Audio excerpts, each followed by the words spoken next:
Are you going to get the same level of performance out of some of those guys out of the bullpen? Some of these young guys that you got, is that going to take the place of guys like Waka and Lugo? Are they going to be able to perform at that level? Has a team ever lost like that good a group of players in 1 year? Well, this year they are going to be the underdog. I don't see them breaking 500. In fourth place, San Diego Padres. They lose Soto, and they add not much. I'm really not high on this team. I don't think they're in the playoff race. You're looking up now at your division. They got worse after having 82 wins last year. This team could win 90-plus games if the stars align and things go well, but I could see this team winning 70 games.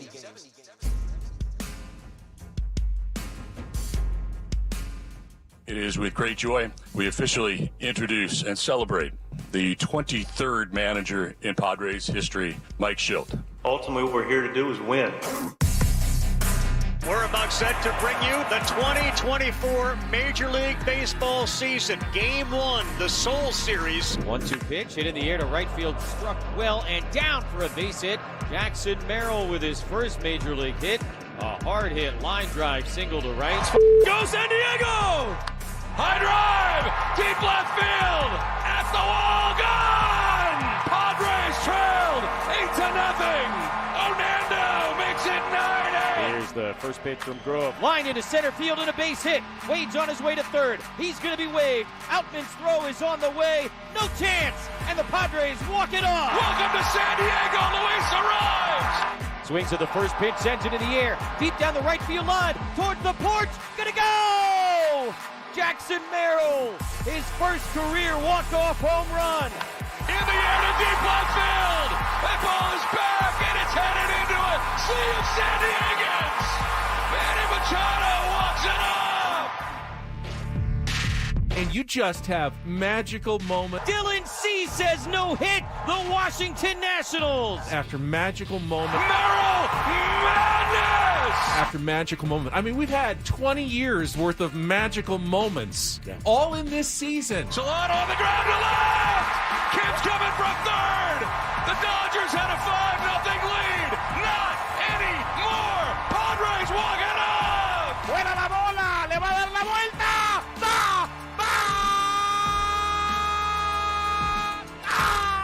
Home run history for Manny Machado. His 164th in a Padre uniform. Now the most prolific home run hitter in the history of the San Diego Padres. I don't know what else to say other than someone is looking over the Padres this season. Swinging away, ground ball to Machado. He hits third, that's one. Goes to second in time, on to first, a triple play! A triple play! And the ball game is over! The Padres clinch a postseason berth on a 5-4-3 triple play. Feels like there's a heavenly touch upon this season, and I can't deny it at this point. The skeptic in me says something is going on here that I cannot explain with the Padres. Cronenworth to his left has got it. The throw to first is in time. The ball game is over, and we'll see you Tuesday night at Petco Park. Padres will host a wild card series beginning on Tuesday. 1 year soon, the baseball gods will smile on the San Diego Padres, and we will have a parade. Well, welcome in, everybody. Happy Tuesday. It's Ben and Woods, live from Baja Ricks this morning, down in the gas lamp. Let's get our heads right on a playoff Tuesday, everybody. Great to be here with you. Tier 1s, lunatics, already here this morning. Already beers in front of them. Unbelievable. You guys are my favorite people in the world, besides these guys, of course. I'm Woodsy. To my left is Benjamin Higgins, your friendly neighborhood sports anchor. Good morning, everybody. Happy Playoff Tuesday. And by the way, we might just have the best show ever if we just played that open like 50 times from now until 10 o'clock. What an amazing job by the man to my left. Introduce him. That's Paulie Reindl, the great Paulie Reindl, the executive producer of the program. Thank you, Paulie. That was really well done. Thank you. And really illustrates what a crazy and magical season it's been. And you can hear the train in the background celebrating as well. Proof of life. We're actually here. Yep, we are here. And, man, it's crazy. I mean, it feels like just yesterday we were sitting here on opening day and with a lot of the same faces. And it's just hard to wrap my head around that the 162 has already gone by. And I was watching those games yesterday, thinking, all right, well, these are the last two, and it's really time to get after it now. Really time to get after it. So very excited to be down here with you guys. Thanks so much for you who listen every day and watch. And especially, I mean, guys, get in your car and come down here at 6 o'clock in the morning. You guys got to be nuts. I don't like anybody that much. I really don't. So thank you guys for that very much. We got T-shirts. We got stickers with Ben's face on them. We got Ben and Wood stickers. I got Tier 1 jerseys that I'm wearing today. I love the we rock the Peter Seidler heart on our jerseys this year as well, and that's why we wanted to play. We wanted to play for something bigger, and it's been a crazy, insane year. It's been so beautiful and wonderful in so many ways, and excited to be here to celebrate it with everyone today. I think the emotions in San Diego really run the gamut from optimistic, excited, to stressed and terrified. And I don't think there's a wrong way to approach the playoffs. I think we'll all feel some of those emotions today and going forward. It's just the nature of baseball. You play 162. You can't get too high or low for every game, even though we tend to get a little too high or low for every game. But once you get to the playoffs and it's a best of 3 series, it's so important that the Padres get out to a good start and win today. It's no longer, hey, just win this, just win the next day, whatever. Win the series is fine. Win the series is fine, absolutely. Good. It's the ultimate goal, but every game is, every pitch, every out is going to feel like life or death at this point, and we're just going to have to get used to it for as long as it goes on. I mean, the timing couldn't have worked out better for me. As you know, my wife has been gone for a few days, and she will be coming home tonight. So I think they land at about 7 o'clock, and by the time she gets her bags, I mean, she'll probably be home around 9 is my guess, which the game – I'm assuming will maybe be wrapping up by then. But the time leading up to when I get off the air here to when she gets home, I'm going to go home. My house is going to be immaculate because I'm not going to – it's not like I can go home and chill and, like, sit. So I'm going to be Swiffering and vacuuming and clean. Like, she's going to walk in and be like, what the hell did you do? It's that rush that you feel all day, the anxiety almost of can't sit still, need something to occupy my mind. And body, frankly. I cannot go home. I barely slept last night. I mean, I was up at 3 o'clock this morning, raring to go.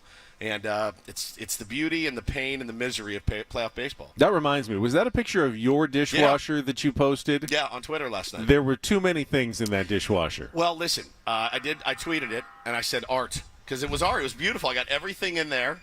And it looked beautiful. I mean, pots and pans. Pots, pans, cups, plates, the normal just things. Just like, it was overflowing. I mean, you got to have some room for the Jets to do their work. A lot of people said that. Yeah, you can't just stuff everything in there. I mean, did you at least pre-rinse or wash everything? Okay. Everything's pre-rinsed in there. We just wanted to get it, the good hot water and the soap. But I saw a lot of people criticizing my methods. And listen, it's kind of like in college when I used to have a final and study my notes walking to class for the first time and be like, I totally forgot to study for that. I was cramming. So I've been doing the cram clean, and that's what I did. Had to throw the sheets in the washer this morning. Had to, I got laundry piling up. Like, I got to cram for the test. The test is ultimately when Mrs. Woods walks in tonight. I want to make sure she walks into a nice, peaceful atmosphere. How often do you wash your sheets? We wash our sheets a few times a week. Well, twice a week. Twice a week? Yeah. Paulie, what about you? Yeah, about twice a week. Oh, God. Okay, well. Oh, no. What is about to come out here? How often do you? Like every 2 weeks? God. Is that weird? Yes, God. I thought twice. I mean, it's not a hotel. At the worst. You think a hotel washes them twice a week? I think they wash them when people check out and check back in, right? I don't even know. Yeah, you're a sweet kid to think that. I think they give it one of these, and then they put it right back on. They check for stains, and then that's it. They put it right back on. Disgusting. Yeah, a couple times a week. My wife she suffers from obsessive-compulsive. Then again, I sleep all the way on top. You sleep on so top. I guess maybe it doesn't matter as much for me. Yeah, you're good. You're good. But no, you want to make sure you wash your sheets, Benny, for sure. But yeah, so I got bathrooms to clean. I got the whole thing, which is great. It's exactly what I want. Gives me something to do today, and obviously with playoff baseball on in the background. What's the first game today? 10? 10:30. 11:30. 11:30. 11:30. That's just fantastic, dude. What a day. Be able to go home. Tigers, Astros, 11:30. That's a great pitching matchup. Tarek Skubal against Framber Valdez. Oh, my God. Then 1 o'clock is Royals, Orioles, Cole Reagans against Corbin Burns. Nasty. And then 2:30, Mets, Brewers, Luis Severino against Freddie Peralta. Wow. All right, man. We are here. Yesterday's games were absolutely wild. We will talk about that. We have again another fairly complicated shout out to his family today at some point. Kind of jarring news yesterday after that game ended to hear about Pete Rose passing away. And I think it's generational. You know, if you're a certain age, you're going to feel a certain way about Pete Rose, right? And I think it's okay to feel any way that you want to about Pete Rose. I really do. It's up to the individual person. I will be separating the art from the artist. I believe in Pete Rose's case, as I've been known to do with people that, certainly admired his abilities on the field. Off the field, a little bit different story about our old pal Pete Rose, but pretty crazy, man. Right after the playoff, right after the 162 ends, Pete Rose passes away. We'll talk about that today too. I was actually I was in the pregame press conference with Mike Schilt when I saw that tweet from TMZ. I think had it first, and Mike Schilt was actually talking at the podium, and I go, I wonder if anyone's going to ask him.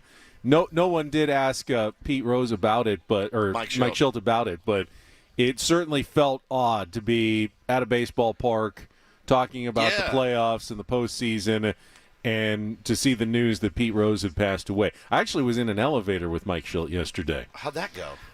It was fine. I was worried for a second. Did he know who you were? Yes, he did. Yes. Okay. I was worried for a second. What happens, sometimes elevators get stuck. You and him in the elevator stuck for who knows how long while the fire department gets us out and wondering what's going on. But, everything went smoothly, and we were going to the same room for the press conference. We just happened to be there at the same time. Did you chit-chat?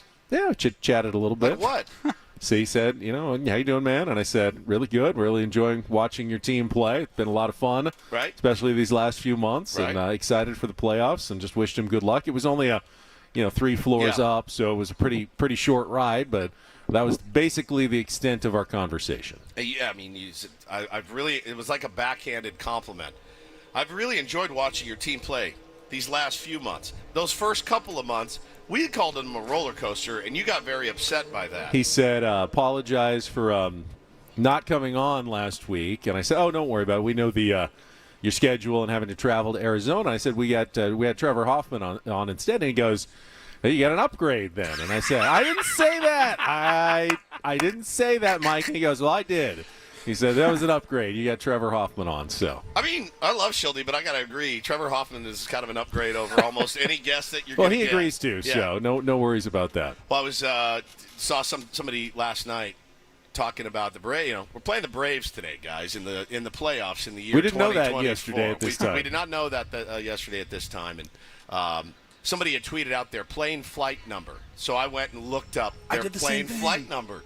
And apparently they got in last night at about 11:30, which is a little bit earlier than I in my mind, I pictured them rolling into town at like 3 o'clock in the morning. But it was 11:30. You pick up some time coming back from Atlanta. So they rolled in at the game ended about 4:10 our time. Yeah, so they had 8. That's like 7.5 hours. So they departed at 10 p.m. Eastern and landed at 11:30 Pacific. Hungover. Immediately. Honestly, I'll say this. I can't believe both teams went ham and did the full celebration. I couldn't believe it. I'm a big fan of celebrating. I think everyone should get a chance to celebrate. I just thought with that weird circumstance that they had, they'd be like, hell yeah, man, we're in the playoffs. We're in the playoffs. Nice gentleman's agreement we had, which is very obvious. We'll talk about that, what a gentleman's agreement it was. And I figured to be like, all right, let's crack a couple cold ones on the plane, but let's get the hell out of here and get to San Diego, get dialed in. No, they were not going to be denied their celebration. Dude, those are so few and far between. I guess, yeah. I guess so. Do it. Maybe abbreviated. Maybe it's not as crazy. Now, you guys know me. I would have been like rocking back and forth to get on the plane. I would have been like, all right, cool. Yeah, we did great. Let's go. I would have been dragging you to the plane. Like we got business. We have business to tend to, but I'm glad that they didn't. Hopefully they tied one on last night and went nuts. But, we'll talk about all that today. We have a potential very special guest. Potential. I'm waiting on a text from this very special guest, which will... Just say that then. Okay. I'm waiting on a text. But he's a big one.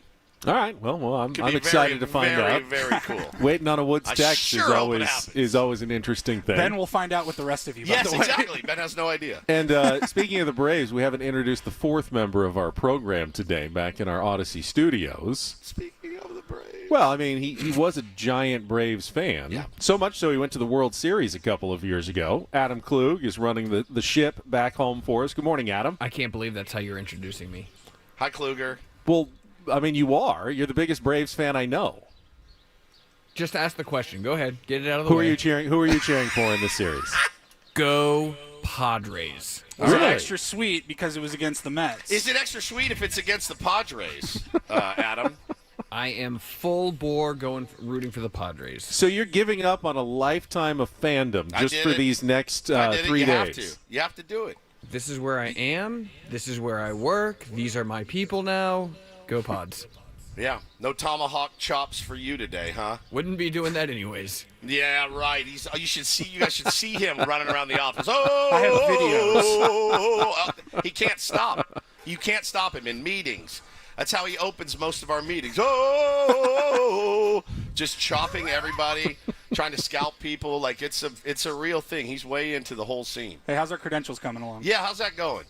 Don't know what you're talking about. All right, you're dead today. Just so you know. You're going to rue the day you ever worked this board today, Adam Klug. I'll tell you that. All right, we'll take a break. We'll set the menu for the program. We kind of already did it, but we'll reset the menu. It's going to be Padres heavy. You got a couple things to add to it, and we actually do have a pitching matchup, and we're going to have to talk about the decision Mike Schilt made yesterday and the decision that Brian Snitker apparently was working on an airplane yesterday. Who on earth is going to pitch for the Atlanta Braves today? We will talk about it all. We are live at Baja Rick's Cantina in the Gas Lamp. We got a good crowd already this morning. Come out and join us. We're going to be live all day long. We're here until 10 o'clock, then Annie and Elston, then the Gwynn and Chris program. And as I said, beers are on me. I have a tab. All right, we'll bar. talk about Get that when we yourself come some back. beers and make it right, all right? We'll talk about Woodsy's tab when we come back as well. It's Ben and Woods. Let's check traffic with Kelly Danick, see how the rest of San Diego's roadways are looking. It was a pretty easy drive downtown for me this morning on San Diego's #1 sports station, 97.3 The Fan.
Hamul Casino.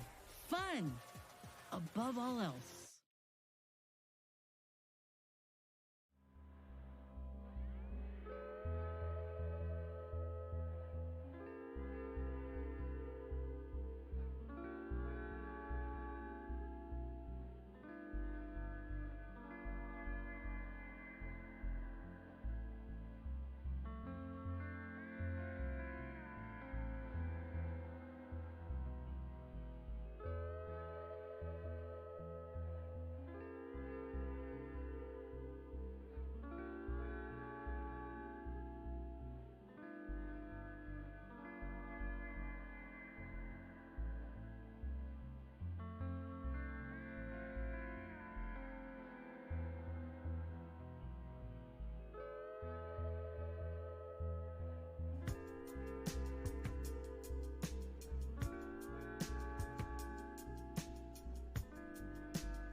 Woods, I love you. I love you, I think man. you've lost your mind. What? I think you have lost your mind. Welcome back. We are live at Baja Rick's Cantina. It is Ben and Woods on 97.3 The Fan. We're going to be here all day broadcasting live. And all of our live broadcasts presented by Santo Super Premium, additive-free tequila. Santo, work hard and play loud. Today, Junior. So you just mentioned before we went to the break, I thought this was something maybe you would at least keep on the DL a little bit. No. That you have opened a tab here at Baja Rick's. I have. Like an open tab. You just made the drink on. Everybody. You didn't realize that we are sitting here in the middle of the gas lamp quarter in San Diego, California. Yep. Like one of the biggest tourism cities in the world. Yeah, across it's like 6:30 in the morning, though. How much damage can you guys do? How long is this tab going to be open? That's got to be one of the more expensive tabs in America, I would right? think so. Like I mean, maybe given Vegas, New York, Manhattan, Not maybe. at 6:30 in the morning. So this is a limited time offer. Well, I mean, I'm not running it all day. Okay. I'm working until 10. So I mean, is it open until 10? Yeah, we'll leave it open. I still think you are. You may be in for a world of credit card hurt at the end of the show. Listen, man. At the end of the day, the tier ones they pay the bills. You know what I mean? So it's the least I can do to give back. No, you are paying the bills now. Yeah, because they listen to our show and support our show. So the way I look at it is this: My wife just got to go to Kauai for 5 days. So let me have this. This is my Kauai trip. You know what's going to be more expensive than a trip to Kauai? Maybe, yeah. The tab here at Baja Rick's by 10 o'clock this morning. Just a few beers, guys. If anybody comes in here and runs the tab up, yeah, we'll have a conversation. But go get yourself a beer, a shot, whatever, and it's no big deal. All right, well, limited time offer, but Woodsy is hosting. It's not the no-host bar; it's the Woods host bar. I want to keep the good karma flowing and the good vibes, and so I actually had an idea for Charity Day. Who's on the bump today for the San Diego Padres? Let's ask the skipper of the San Diego Padres, Mike Schilt, that question. Who is pitching for your San Diego Padres today? Well, there you go. Good job, Adam, on it as usual.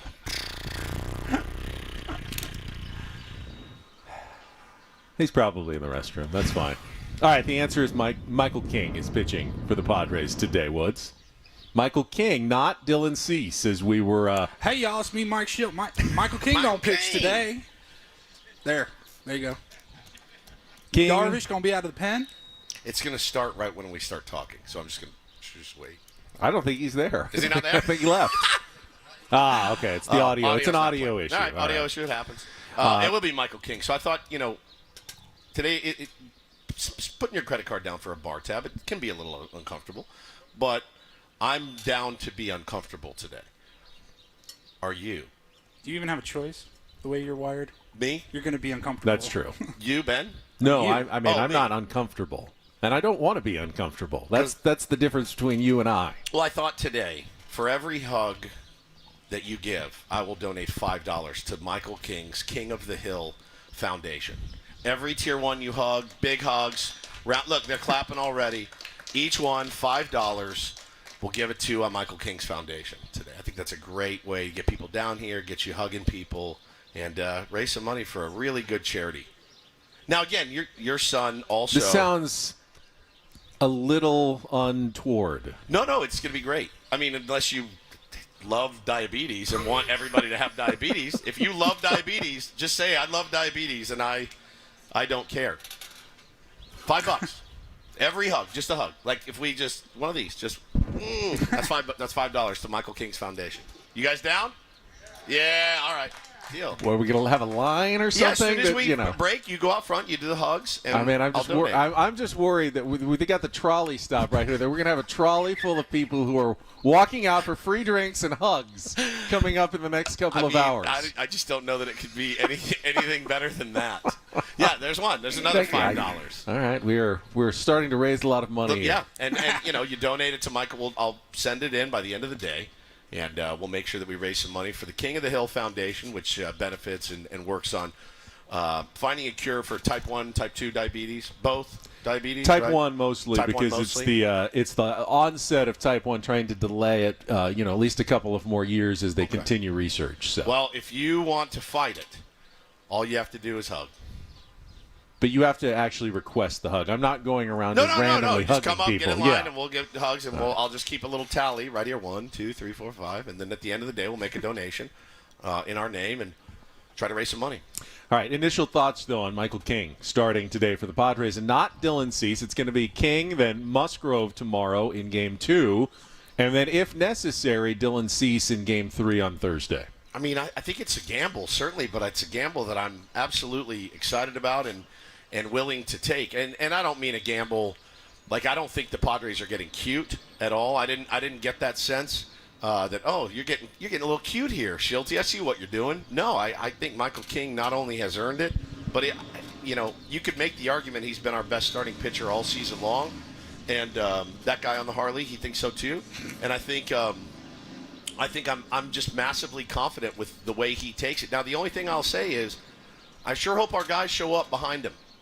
And play good defense behind him for, once would be great. And if that happens, I really like our chances. I think my initial thought was probably what most people thought when they heard that. And that was, so there's a chance if you lose the first 2 games, you will never see Dylan Cease in the playoffs. You could be eliminated without throwing the guy that you really acquired to be your number 1 starter in the postseason. To me, that was like, That's malpractice, right? That's not how you should be managing big postseason games. But I sat there for a second and I go, okay, Mike Schultz not a dumb guy. A.J. Preller's not a dumb guy. What are they really thinking? And I realized if you're going to win this series against the Braves, which is the plan, you're going to need either Michael King or Joe Musgrove to win one of these two games. Yeah. There's no way you can win the series, whether it's game 1, 2, 3, whenever.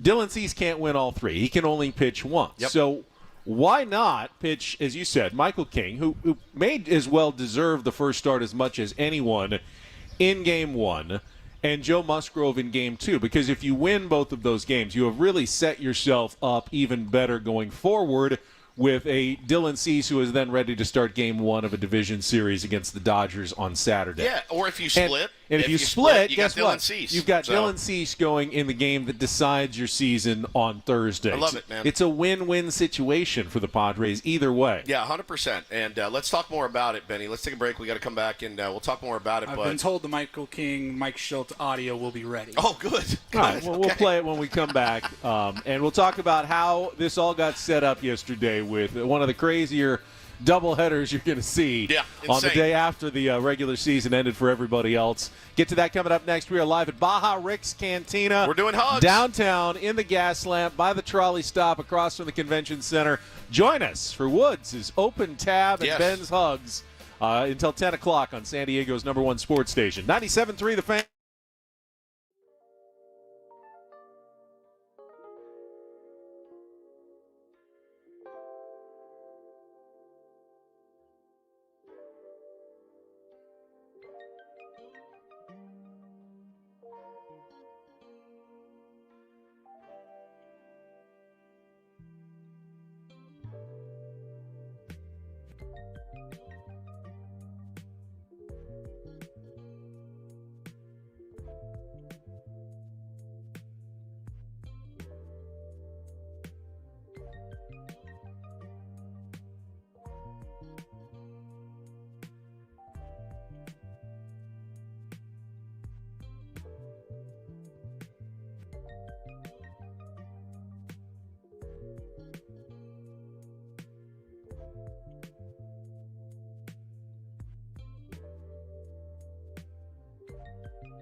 Good afternoon.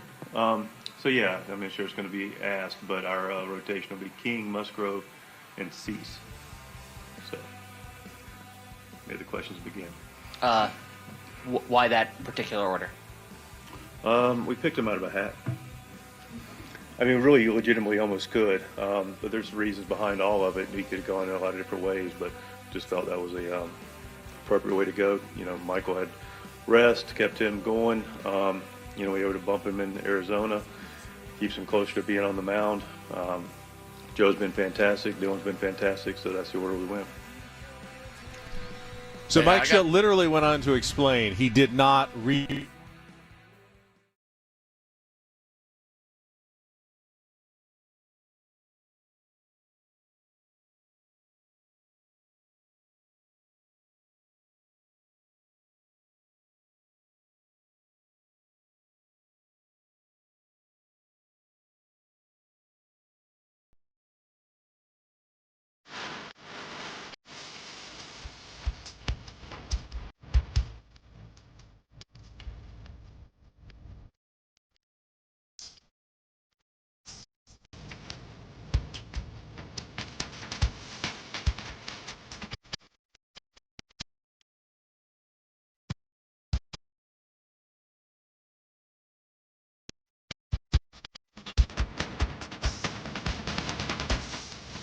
We're back.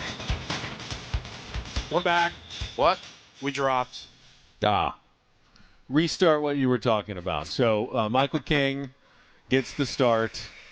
That happens, Woods, on a remote. All right. Michael King gets the start. You were talking about when we talked to him in the dugout. Stop? Probably straight out of the sound from Mike Shoutout. Did it? Yeah, that would be my guess. So Michael King, we were talking to him in the dugout. I asked him because I thought, well, he could be in the bullpen to start the playoffs. He's done it before. We've got other starters here. Is he ready for that if that's what Mike Shoutout asks? Well, you asked him. He said, he yeah, said but it was something that was important to him, and I think it goes a long way with him, you know, and to know that he's got the trust. And there's something special about being the game one starter. There just is. And sometimes it just works out that way. You had to scratch and claw and fight to get there. And, hey, you know, your number 4 guy that you've been traditionally pitching in the 4 slot now slides into number 1. I think with this, everyone's kind of ready to go. You're in a really good spot, and I think this was a clear choice, saying, hey, man, we love your stuff. We love your tenacity. We love how you get guys out, and go out there and do the job for us. he looked incredibly comfortable yesterday. When Michael King sat down and answered some questions at Petco Park, he looked excited but not tense. I mean, he was smiling. He looked relaxed but focused. I mean, maybe I'm reading a lot into it, but guy did not look like he was at all concerned about making his first postseason start tomorrow, which I like to see. Now, I asked Mike Shoutout, how did you let the guys know? How did that process go? And he said, I sat them all down on Saturday. We got all the starters together, and I let them know what the plan was going to be. And, that was interesting because, Yu Darvish is going to the bullpen for the first series. And credit to Yu Darvish, who went to Mike Shoutout on his own and said, whatever you need, I'm ready to do. And I think you understood that, it could have been Joe, it could have been Michael King, any one of them could have gone to the bullpen. But you said, I am ready to do whatever you need, even though Yu has pretty much been a starter his entire life. He's pitched a couple of relief appearances in the World Baseball Classic, once in Japan. I think that's about it. He said, whatever you need from me, Skipper, I will do that. And he actually, and I didn't notice, I don't think anyone did, he actually sat in the bullpen on game 162 in Arizona just to start kind of getting acclimated, get the feel for what it was going to be like to be out there as, potential someone that Mike Shoutout could call upon during any of the 3 games here in this series. Who even thinks of that, by the way?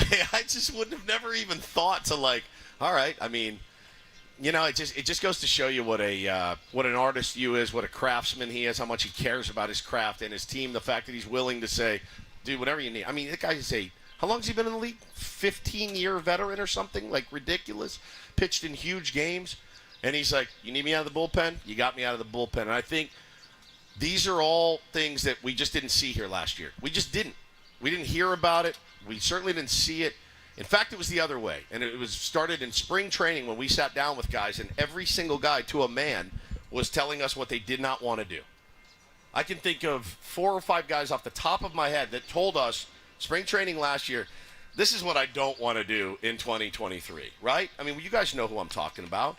And then more stuff comes out along the year, and you're like, geez, okay, I get it, man. Get your bag, blah, blah, blah. But that team last year they were very much had a chance to do something special as well. They really kind of chose not to.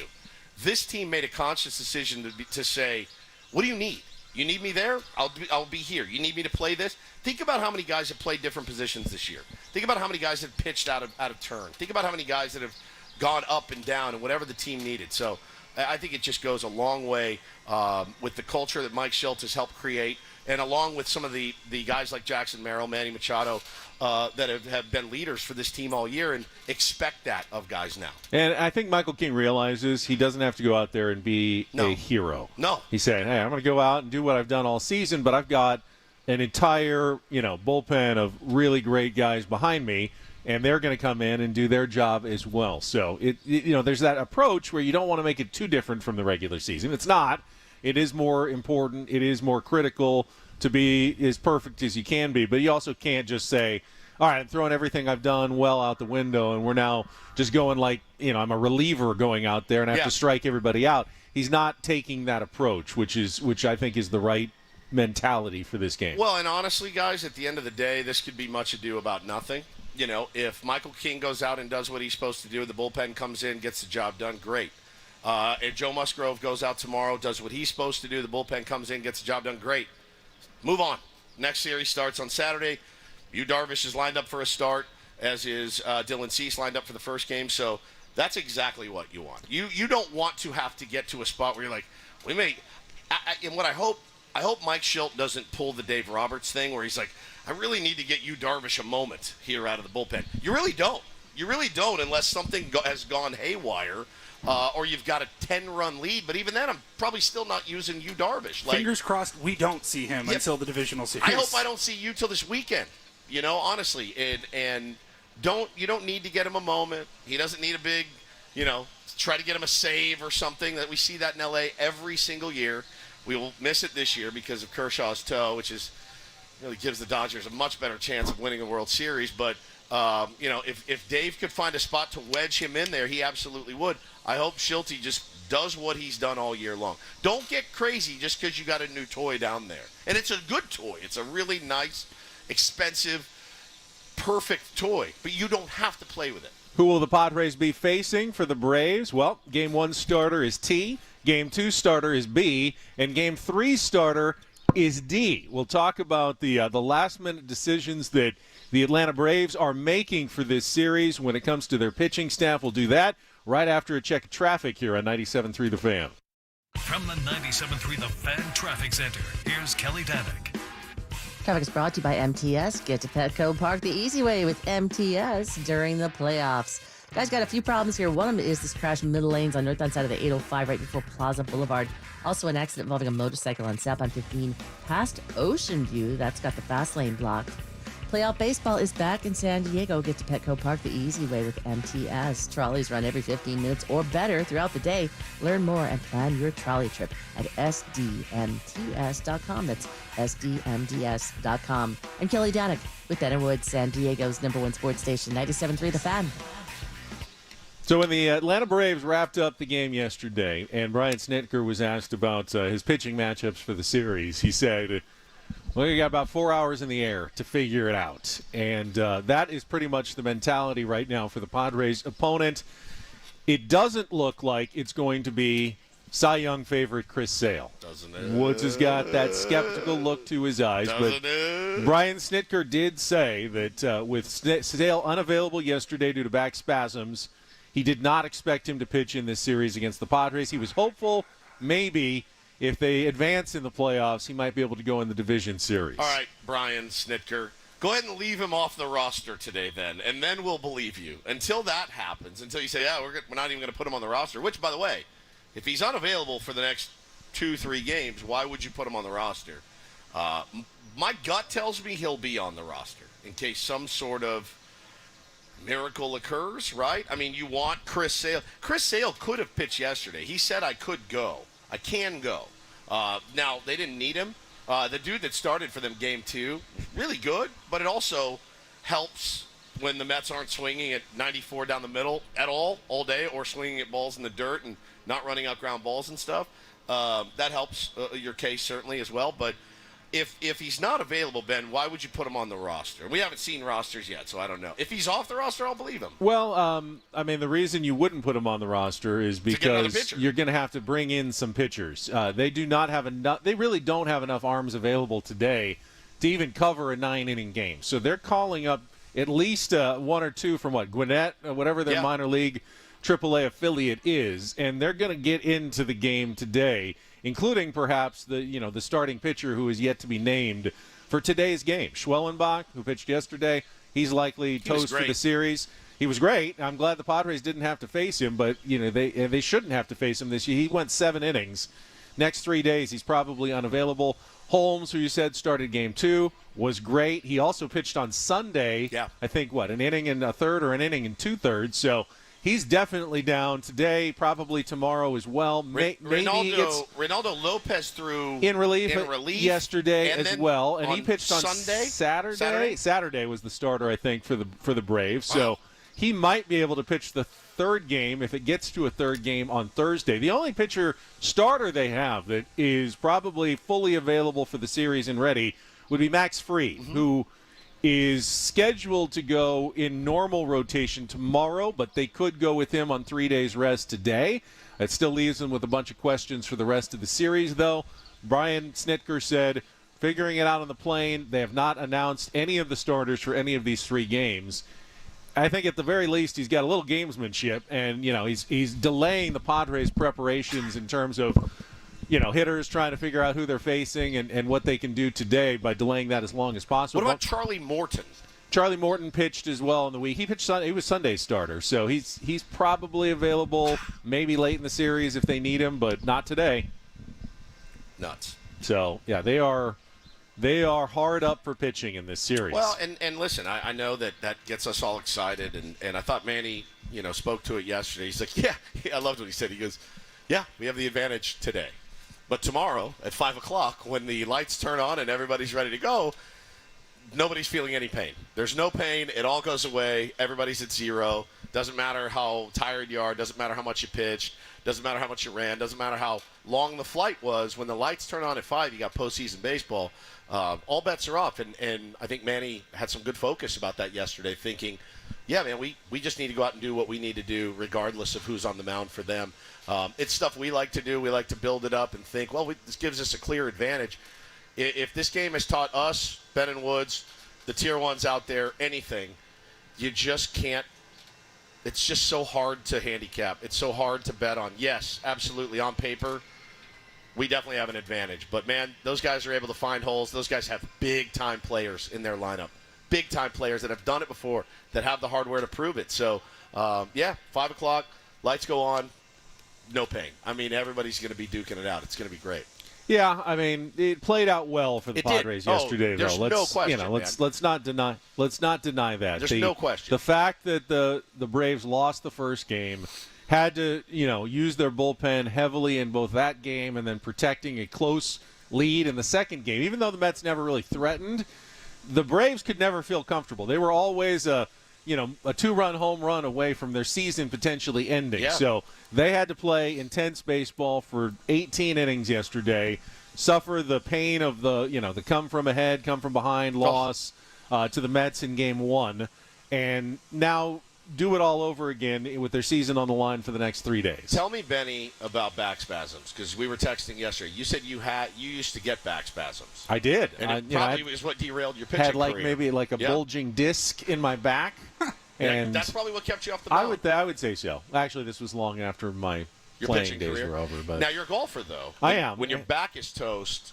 The worst thing you can do is sit on a plane for 4 hours with back spasms. I mean, it is the worst possible thing for back spasms, is getting stuck in a chair. I feel mine's spasming up right now. It's not good.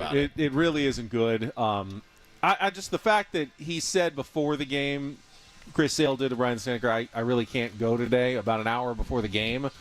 Before Game 2? Before Game 1, I guess. Okay, yeah, and then he said he could. I mean, he didn't, though, so he didn't go. He didn't go.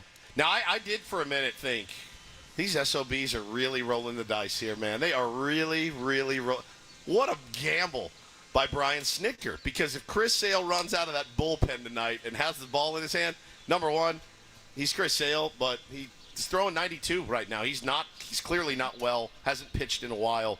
But, it's still Chris Sale, so you have to respect him.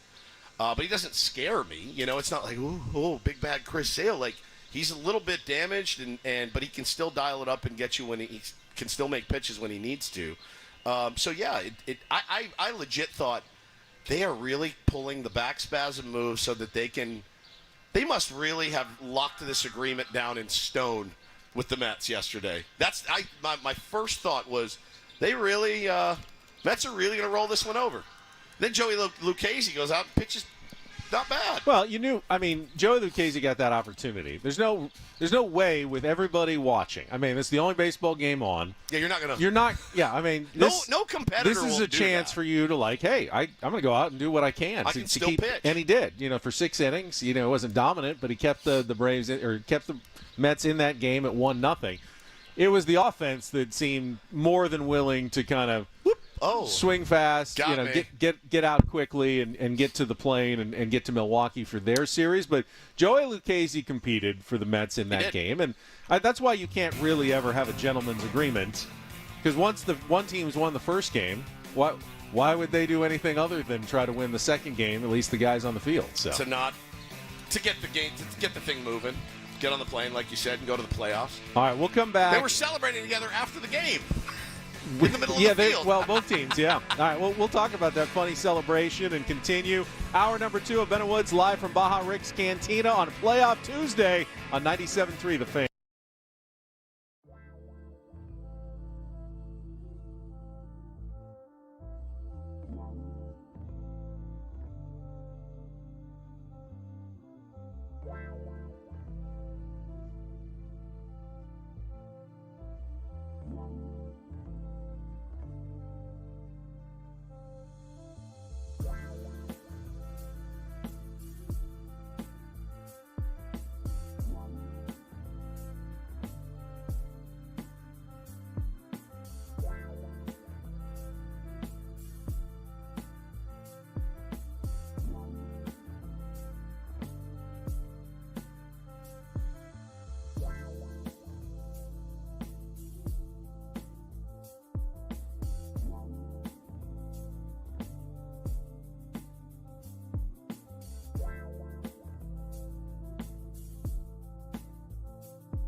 Doubt that was the first time the two teams have ever popped champagne corks simultaneously, but it's got to be pretty rare with what happened with the Braves and the Mets yesterday. Welcome back. We're live at Baja Rick's Cantina, Ben and Woods. We're broadcasting live all day until our Sammy Levitt pregame Eco Water SoCal pregame show at 4:38 today. Game 1 of the National League Wild Card Series between the Padres and Braves at 5:38 today on 97.3 The Fan. So like last in 2022, the Padres, remember, they clinched with a loss because someone else lost elsewhere. They didn't have to win. They still celebrated.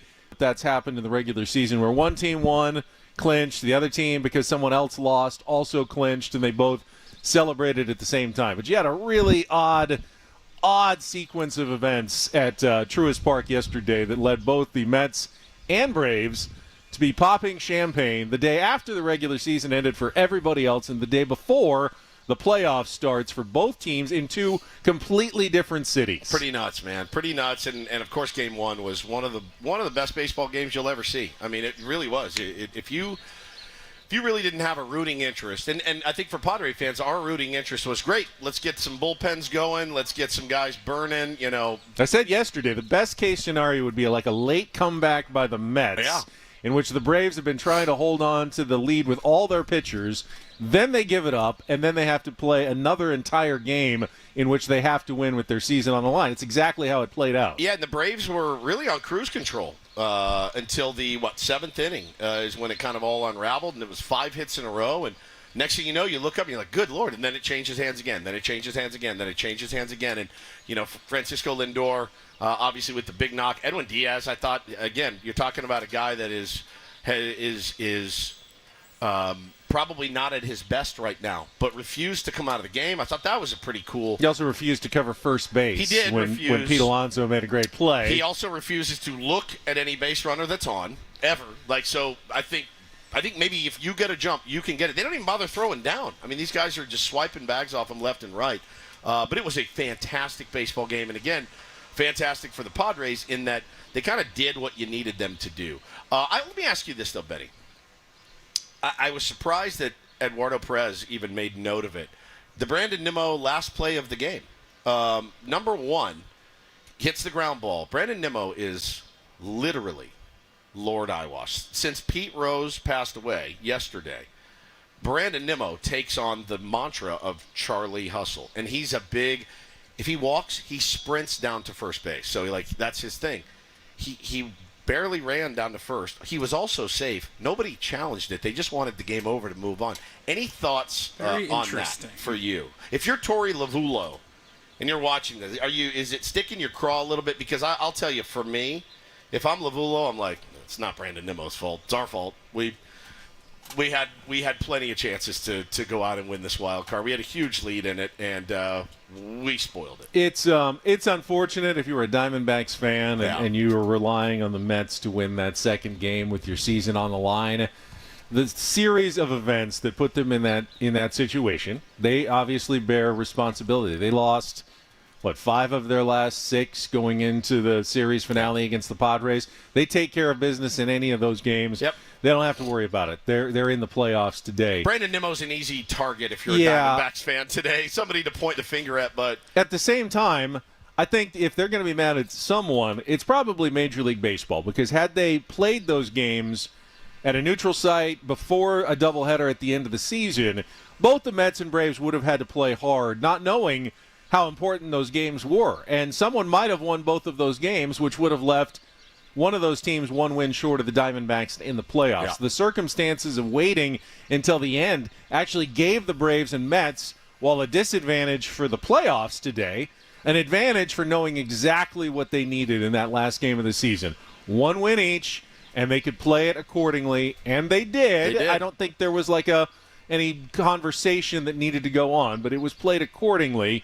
And, the second game, obviously, the Mets did what was smart for the Mets, and that was get as many guys rest as possible, not going to use any of our arms that we're going to need tomorrow in Milwaukee. And, yeah, we'll try to win under those circumstances, but we're not going the extra mile to try to help the Diamondbacks get into the playoffs. Yeah, that's exactly right. And people are making the point, this happened. We kind of lived through this a little bit last year. There were plenty of chances for the Padres, and they came on late and made a late, meaningless run that infuriated me to no end, and probably most of you guys as well. Such a refreshing turnaround for our team here in San Diego this year, taking care of business, not being in that position to where, we talked about it last week, of not having, we all scoreboard watched and we wanted some things to break in our favor. But to just have it under control by the business that you handled was just such a great, great feeling. This next week or however long it lasts is going to be terrible for everybody. It's the worst, but it's also the best. And the fact that you got in and you didn't have to worry and pull your hair out for the last 2 weeks is pretty great. We'll talk about next year, hopefully in about a month when the postseason is over. Yeah. But now next year, go ahead and don't put yourself in the position where you have to have the best record in baseball in the second half of the season in order to have a comfortable final 3 days. Yeah. Go ahead and win, 10, 15 games above 500 before the All-Star break and make it, make it a chance to really win the division at the end and not need any help from the Dodgers. I mean, that's a difference. 50-50 at the day after the All-Star break put the Padres having to play a really good baseball. And they did. They took care of what they needed to. I'm trying to remember.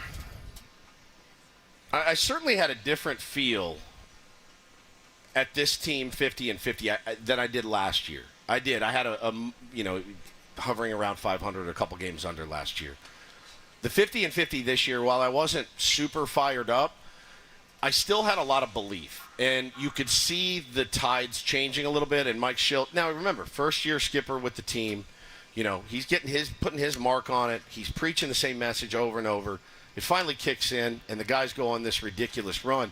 But you did kind of have that feeling that they weren't playing bad baseball. They weren't. He had some early errors and things like that, but you just felt different. You felt like this team's got a run in them, certainly, and the schedule lined up for them. But then they beat some really, really tough teams in that run. They had that long stretch of games as well.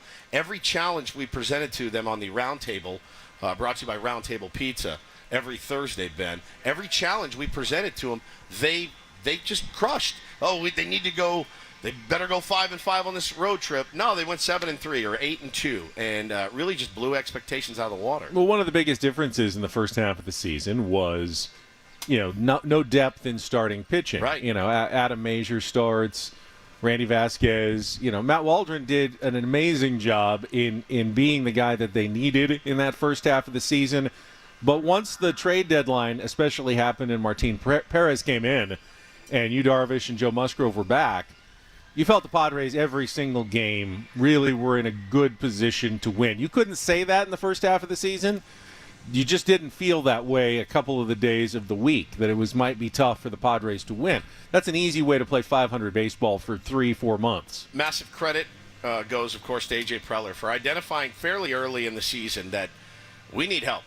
This team with Woodsy Go and Enyel De Los Santos, and think about some of the guys we ran out there. I completely forgot about Woodsy Go. And Stephen Kolek and guys like that. I mean, I can remember just having long discussions about the bullpen and how it's just not going to get the job done. And I think AJ identified that really early and said, all right, we're going to have to make some moves. And boy, did he ever make some moves. And adding those bench pieces, Solano just sitting there waiting, and David Peralta going out and getting those dudes. It was everything he touched this year was the right move. So we'll see if it pays off. I remember a few weeks ago, Jesse Agler, who will join us on the phone at 8:35 this morning. A couple weeks ago, he was talking about Peralta and Solano and how he compared it to last year. You got the veterans, the cheap deals, the Matt Carpenter. Carpenter was not cheap by any stretch. He was not. Nelson Cruz. Nelson Cruz was cheap. And Jesse goes, I would still go back and make those moves. Right. I felt like that was the right way to go. It just didn't work out. And for whatever reason, for whatever magical reason, you go out and do the same idea with Peralta and a Solano on your bench, the older veteran guys, and they have been money for you this year. I mean, we really did suffer through some really tough bullpen looks and some Adam Mazur starts and things like that. And again, we talked a lot this season about big boy moves.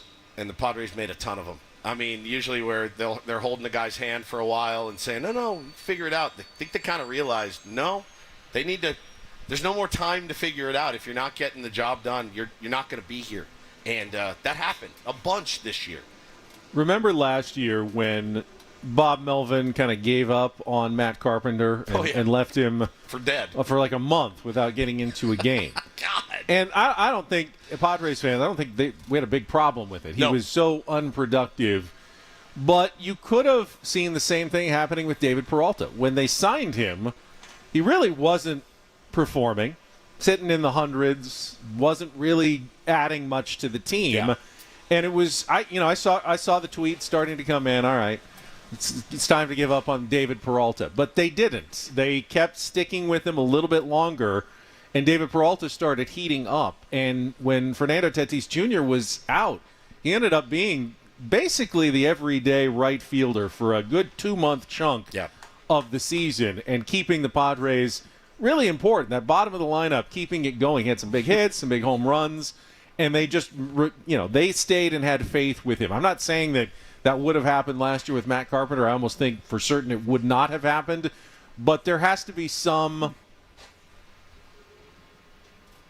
things that just the tumblers that lock into place in a season like this that you can't really control. It's got to break your way. And it broke the Padres' way this year. I mean, we had a lot of Bryce Johnson starts out there in right field. We had. It was lean, man. It was lean this year. Mason McCoy. I mean, again, all great dudes and all contributed in their own way. But when you look at what it shook out to at the end of the year, oh my God! You look at it, you go, you got to be kidding me. I still like that run after my birthday. We lost to the Guardians 7-0, and that run after that, I still don't. It was like a blur. It was like they won 18 out of 21 games or something insane, and I'm going, did we just roll off?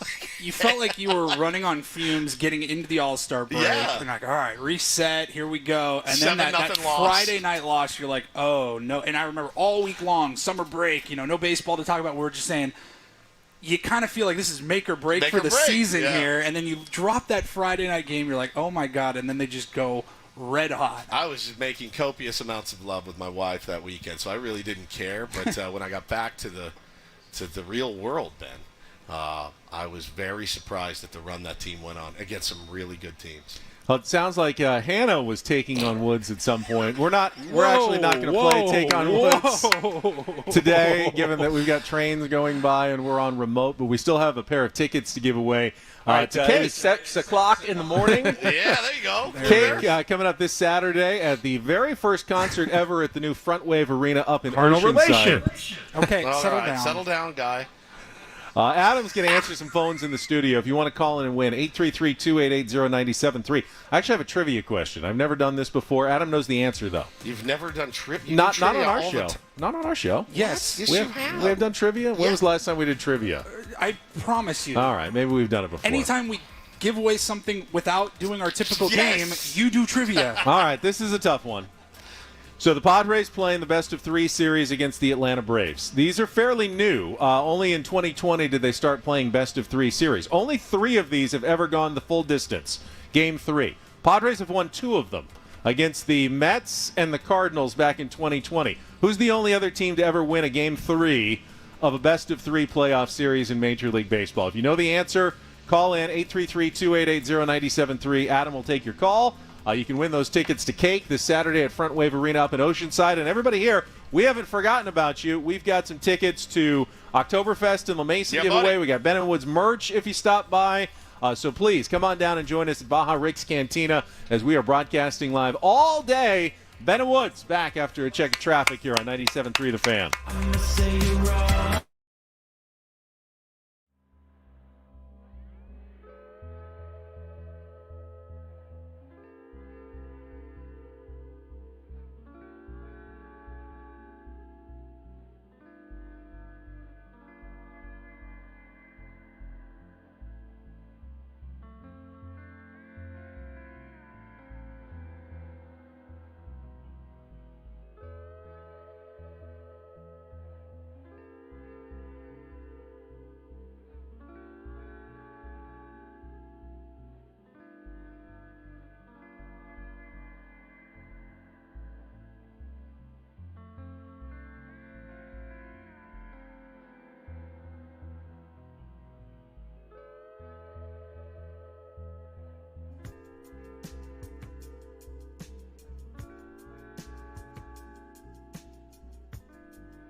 Hamul Casino.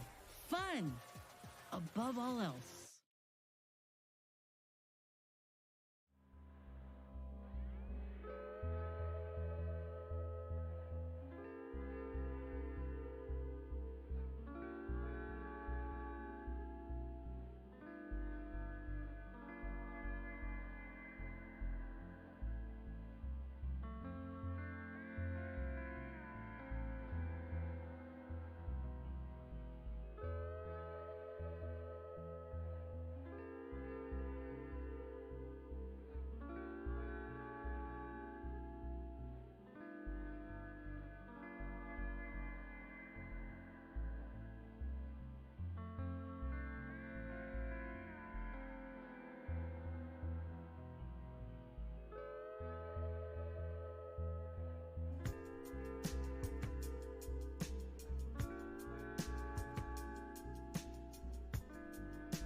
I know you guys you're probably thinking it, so I'll just go ahead and say it. When are we getting our big Baja bucket for two here at Baja Rick's? Now we're talking. Our 4 seasoned lobster tails, our 12 Baja-style shrimp, our skirt steak, our grilled chicken, our corn on the cob, our ranchero beans, our citrus lime rice, our warm flour tortillas, our honey chili butter, 2 Caesar salads, and fried ice cream.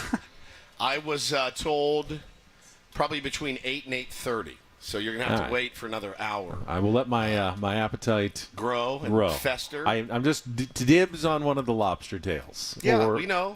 2 of them. We'll see. We were all here last year. We remember This year, opening day. I remember you sucking down lobster like there was no tomorrow.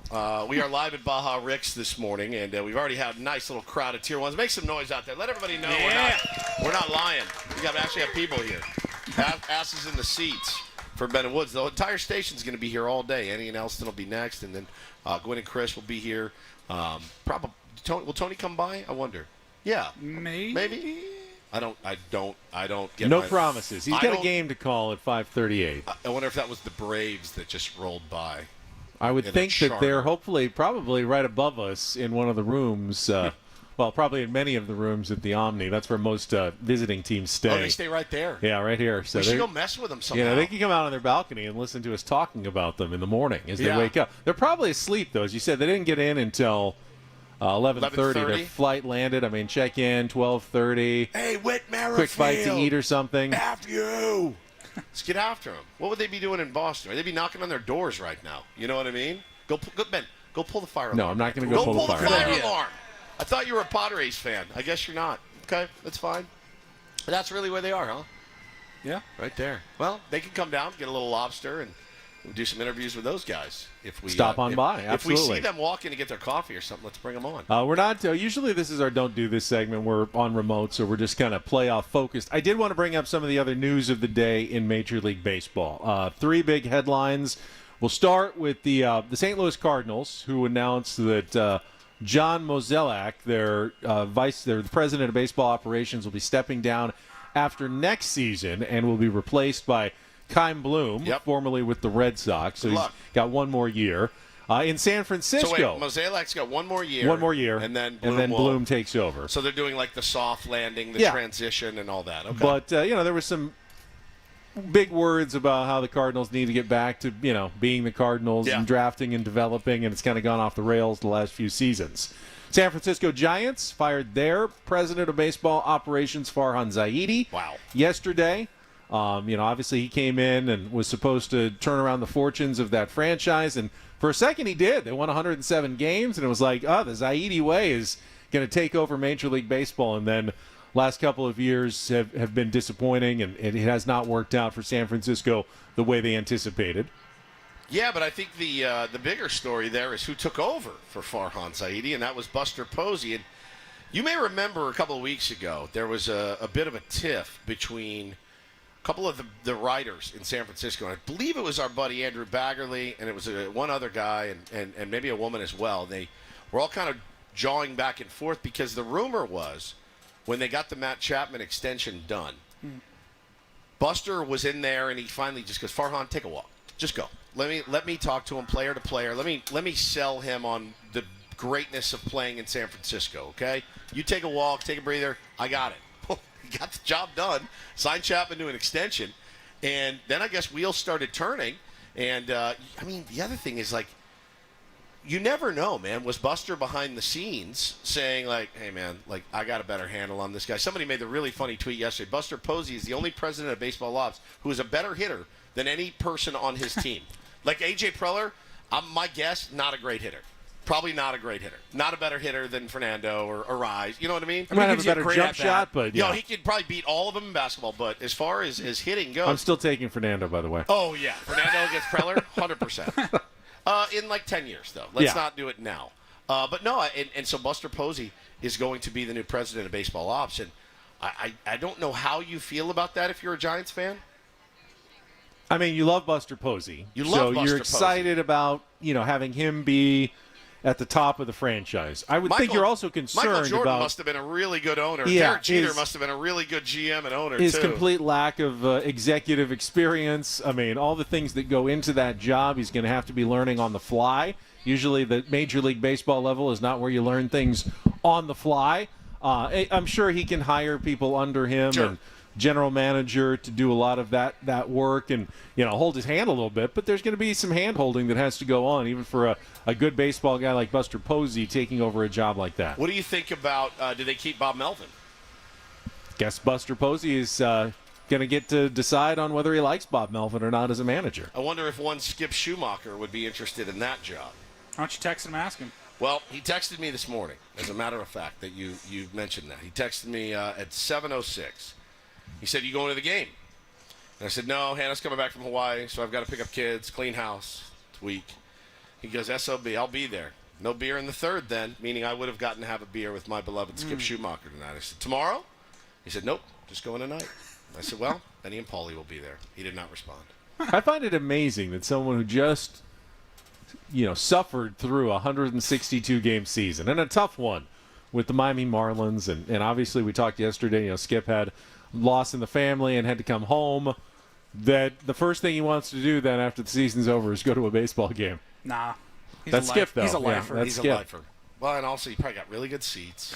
They're probably going to take really good care of him. I wonder, I don't know the details. Like, I don't know who invited him. Is he going to be, he's a free agent now. Are they wooing him to come and do something? The Padres? Yeah. Or the Braves? Or the Braves, potentially. But I know, West Coast is kind of where he wants to be. The Giants may have an opening. I don't know. I think you keep Bob Melvin at least one more year.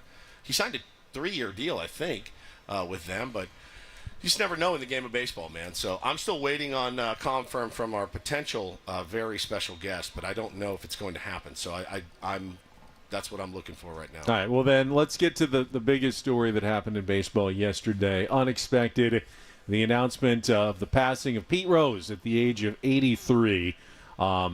Pete obviously has a very complicated legacy. You heard a lot in of Major League Baseball. You heard a lot of people talking about the complicated legacy of Pete Rose. Don't we all have a complicated legacy? Maybe except for you. I don't know that your legacy will be that complicated. Maybe it will. I don't think you should compare. I mean, Pete Rose is legitimately one of the most complicated legacies you're going to have anywhere in any sport of all time. No question. I mean, as a baseball player, who's better than Pete Rose? Who's better? The guy, all he did was hit. All he did was work. All he wanted to do was win. And, as a person, not great. It's not great. And some he really did not help himself, man. And that documentary that we watched, we talked about it a couple months ago. You're like, all right, I'm going to give this documentary a shot, and we'll see if he's even a little bit contrite. And you just didn't see any contrition at all from Pete Rose, and he definitely is from a foregone era. You love him if he's on your team. You hate playing against him, no question. But man, when it comes down to being a baseball player, few did it better than that, and certainly nobody got more hits than Pete Rose.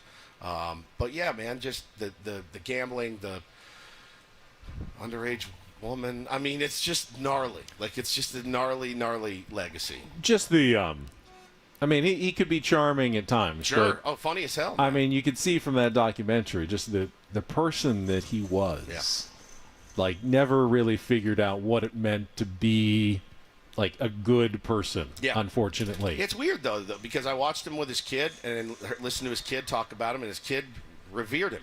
You know, people are imperfect, and Pete Rose was was very imperfect. But his best quote I've ever heard in my life in regards to the game of baseball: I would walk through hell in a gasoline suit to play baseball. And I went, all right, well, you got me. You got me there. I was a fan of Pete Rose when I was a kid. And watch that documentary. It was tough. It was tough to stomach.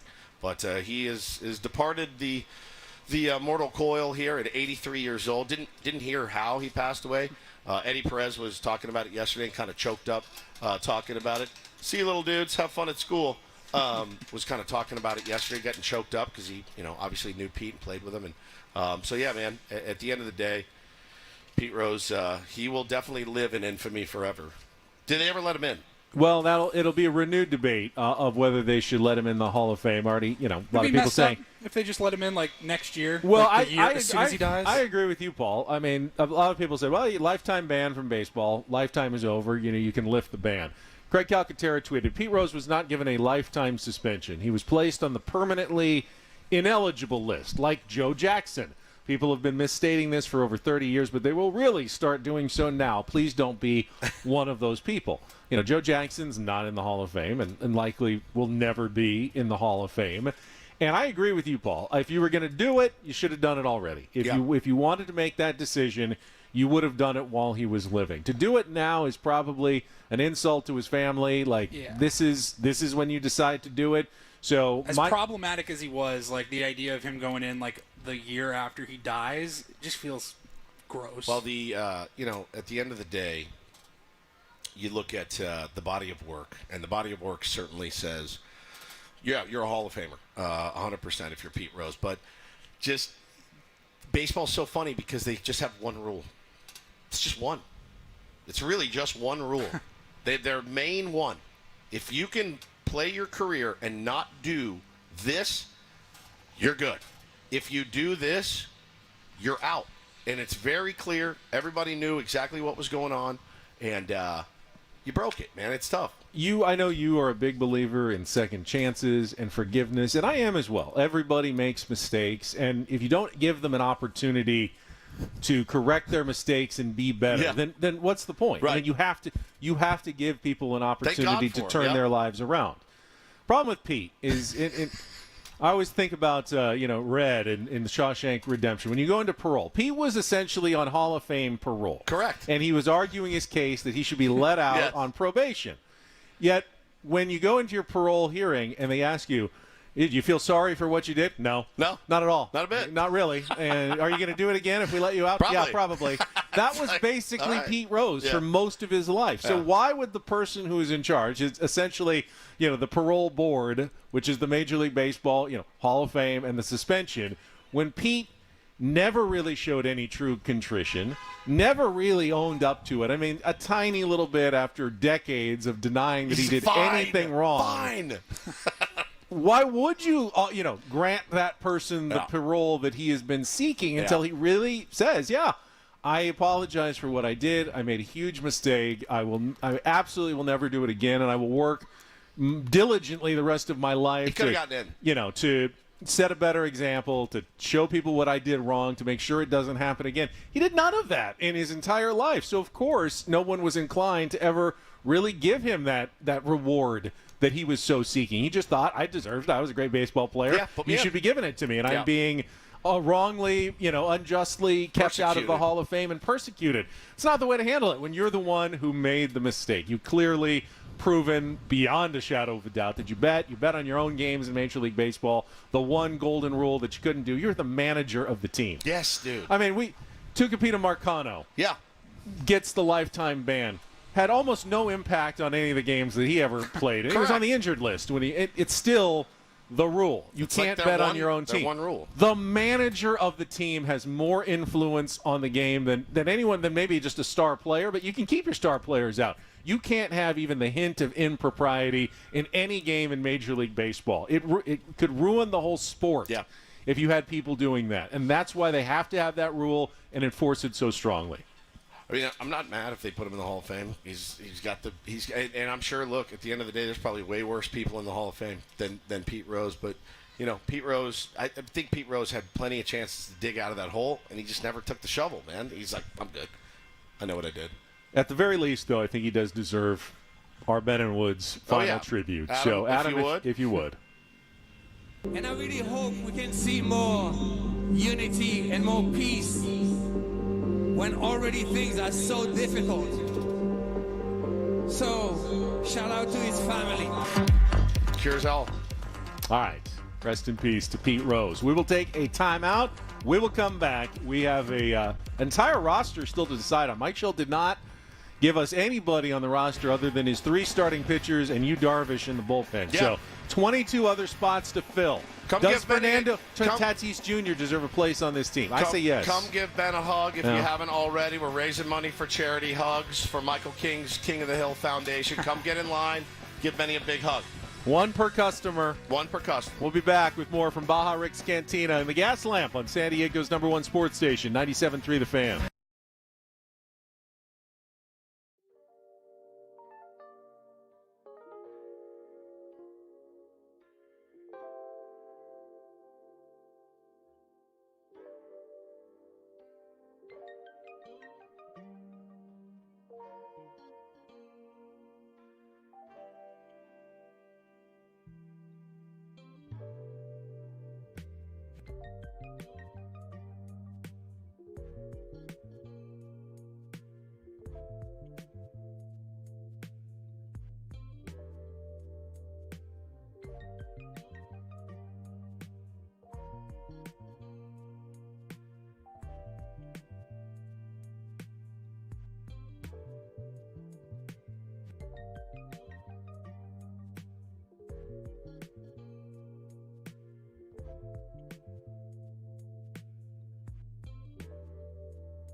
Here's my advice for Padres fans. Don't go into this series scared. I know there's always reason to be terrified of the Atlanta Braves, of the wild card series. And I'm not saying, Woods, that the Braves aren't a scary opponent. They have playoff experience. They got good players. Any pitcher on any given day can go out and throw a gem, even a guy you've never heard of. And sometimes Padres fans are even more scared 100%. of the AAA guy than the Cy Young favorite, that ends up starting today, whoever that is. But ultimately, what's going to happen is going to happen. And the Padres have a good team, one that deserves to be here, and one that absolutely can advance and go deep into the playoffs and maybe even win the whole darn thing. So enjoy yourself, and it will come to an end one of these days. Hopefully not until after the parade in about a month, through the streets of downtown. But until then, don't be waiting for the sky to fall and, the boom to be lowered. It's going to happen to 11 of the 12 teams. Enjoy it. Cheer for your team. Hope for the best. Don't be worried about, the worst happening. Don't you ever tell me how to fan. I'm going to tell you how to fan. And I'm going to be screaming, and I'm going to be losing my mind. It's the best part about the playoffs, and certainly the worst part about the playoffs is every single pitch, man, is just live or die. And you play 162, you watch 162, you cover 162, and it all just starts to – I mean, yesterday I was clicking through on the website, and it's just Padres 0-0 against the Braves, 0-0. And you start looking at everyone's stats, 0 wins, 0 saves, 0 hits, 0 homers, and it all goes out the window. The thing I love the most about the postseason is that you look at all the teams that are left, Ben, and you can make a case for damn near every one of them. Honestly, damn near every team in there, you could say, yeah, I could absolutely see them getting through that first series, see them shocking. After last year, you just truly believe anything's possible. So the Padres in a different spot, a sexy pick, if you will, a team that can make some noise. That obviously makes me a little bit nervous, but I do keep reminding myself, the media, the picks, doesn't matter. It has no bearing on the team. If the team goes out and plays like they're capable of playing, yeah, man, they can absolutely do the thing. It doesn't have a bearing on it, but there's a reason for it. I want to talk about that. We're going to continue on. Let's take a quick check of traffic. More from Baja Rick's Cantina coming up here on 97.3 The Fan. From the 97.3 The Fan Traffic Center, here's Kelly Danick. Traffic is sponsored by Air Max, San Diego's highest-rated heating and air company. Visit them at airmax.com. Just a couple things to mention here, guys. Crash in National City, southbound side of the 5 at Civic Center. It's over the right shoulder. And accident clearing on northbound 805 near the 54. Just watch out for a little residual slowing. Also, southbound side of the 15, right before Miramar Way, we have reports of what looks like a trash can bouncing around in the left lanes. Looking for the best in HVAC? Choose Air Max, San Diego's highest-rated heating and air company with free diagnostics on all repairs and estimates. See way over 1,300 happy customers. Give an Air Max 5-star Yelp review. See Air Max today at airmax.com. I'm Kelly Danick with Ben & Woods, San Diego's #1 sports station, 97.3 The Fan. So the reason the Padres are a sexy pick for the postseason is that when you go and look at the 12 remaining teams, you can make the argument that the Padres have the least glaring flaws of any of the teams left in baseball. Yeah, I mean, fair. pick a team. Dodgers. Obviously a great team. They won more games than anyone in baseball this season. But their pitching rotation is in disarray with injuries and, uncertainty going into the postseason. Now, that may not stop them from advancing and beating the Padres or beating the Braves in the division series, but it's definitely a real, legitimate, glaring concern. Look at the Braves. They got all kinds of injuries. They just had to play a doubleheader yesterday. They've got glaring areas of concern. And you go, even the Yankees. Yeah, they've got Soto and Judge, but they don't have a deep bottom of the lineup. They had lineup struggles. They went through a long period of the season with a losing record, from July into August, where they really struggled badly. Their closer blew a ton of saves. Their bullpen is a little bit out of whack, and same with when you talk about the Dodgers. Sure, man, they would absolutely love the guys that they went out and got in the offseason. They would love Tyler Glasnow to be pitching Game 1. It's crazy that they didn't think that this could happen with Tyler Glasnow. I don't know how you manage that guy for the next 6 or 7 years, whatever they have him, but him making a bunch of starts in the regular season probably ain't it. It's just probably not it. I'm glad they did, but you look at what they have, Benny, but then you look at their bullpen and you go, all right, every one of those guys in that bullpen has the ability to huge swing and miss guys. So if they get a 4-2 lead in the fourth, they could literally go to their bullpen every single day and feel pretty good about it. So their offense is prolific. It's terrifying. You got to find a way to get those guys out, and they're very battle-tested. They played in a lot of these games. So ultimately, what is your biggest concern? If you were trying to point out your flaw for the Padres, what's the one that you would pick if you're trying to poke holes in this team? I think that I think most people would say Robert Suarez, coming to the end of the year, which, there's some legitimate reason to be a little nervous when Robert Suarez is in the game, ninth inning with a 1-run lead. But you also have... Of which closer left in the playoffs do you feel that's locked down 100%? Clase. Clase is it. That is it. Will the Guardians score enough runs to get Clase? Right. Will they have enough starting pitching to get there as well? They have They have clear flaws. It ain't Iglesias. It's not Evan Phillips. And Kopech's really good too. Kopech's good. So Kopech and Clase are probably. He's been really good for them recently. Yeah. He hasn't been great for as long as a lot of the other guys have been, but he's been really good for them. But you look around, the Orioles are like, the Yankees are in trouble.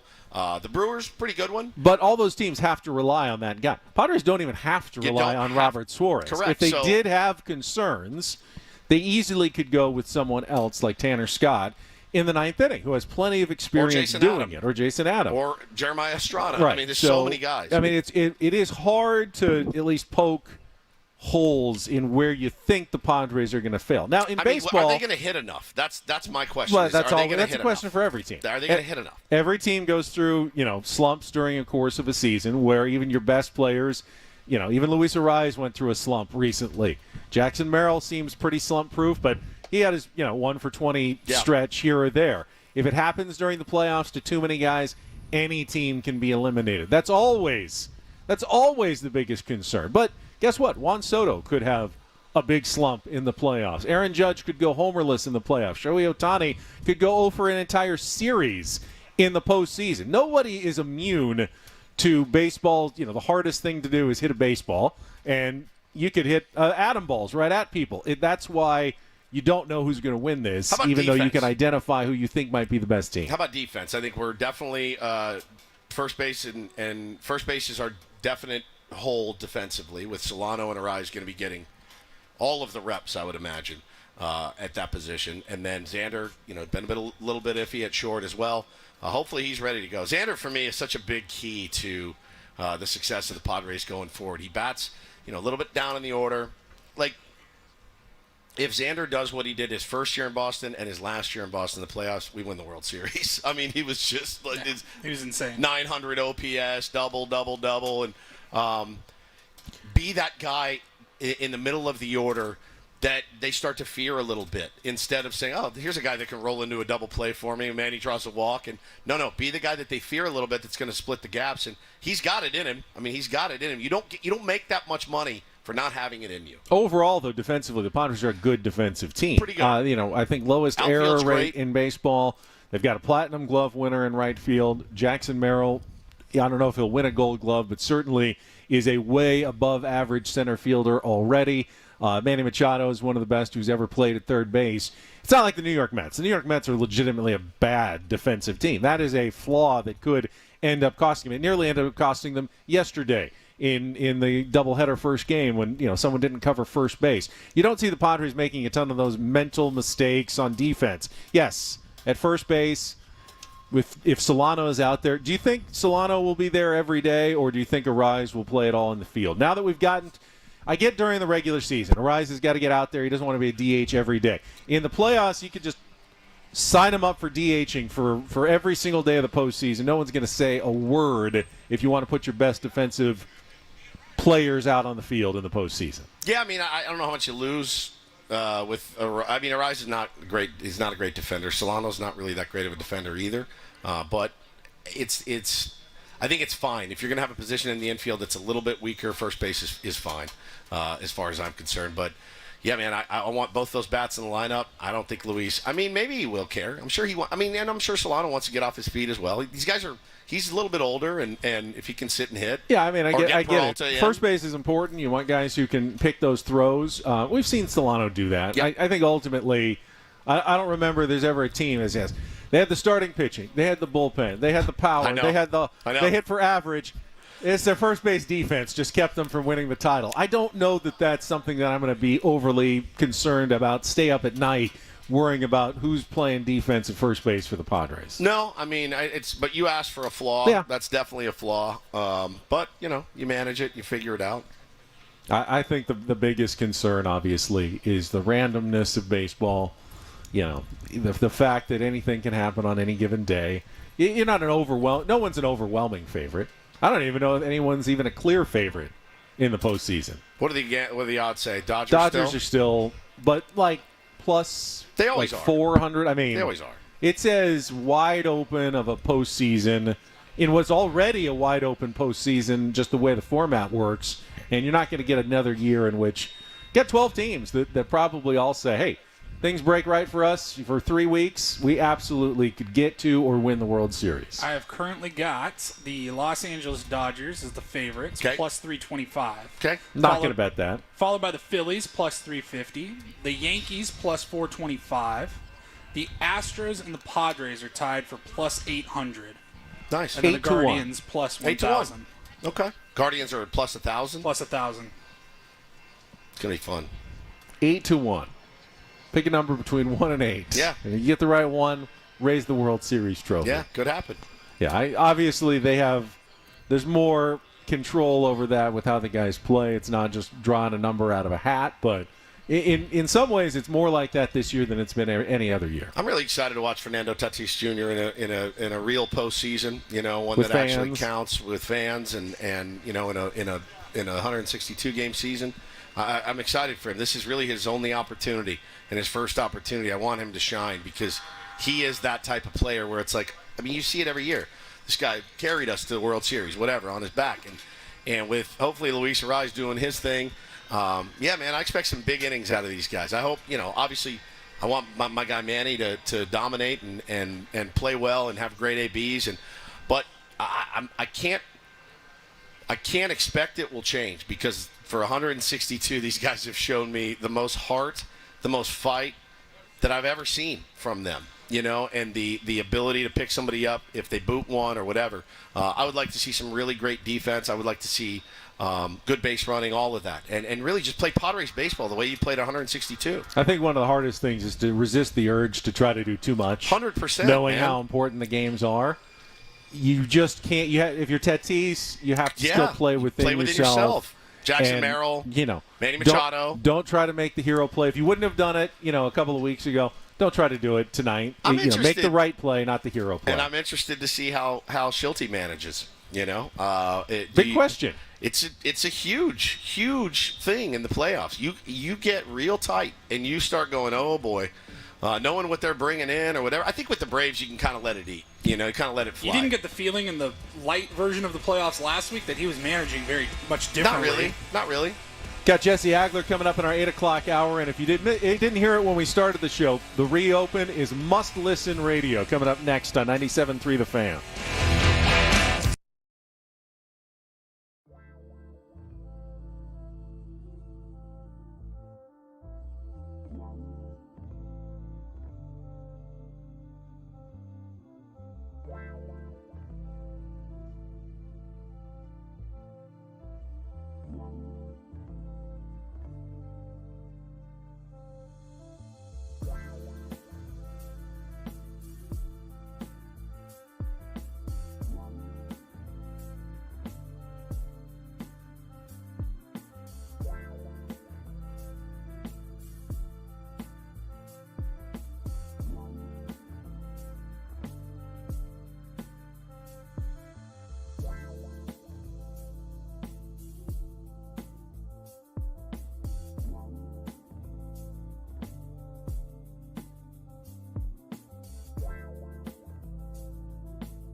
Are you going to get the same level of performance out of some of those guys out of the bullpen? Some of these young guys that you got, is that going to take the place of guys like Waka and Lugo? Are they going to be able to perform at that level? Has a team ever lost like that good a group of players in 1 year? Well, this year they are going to be the underdog. I don't see them breaking 500. In fourth place, San Diego Padres. They lose Soto, and they add not much. I'm really not high on this team. I don't think they're in the playoff race. You're looking up now at your division. They got worse after having 82 wins last year. This team could win 90-plus games if the stars align and things go well, but I could see this team winning 70 games.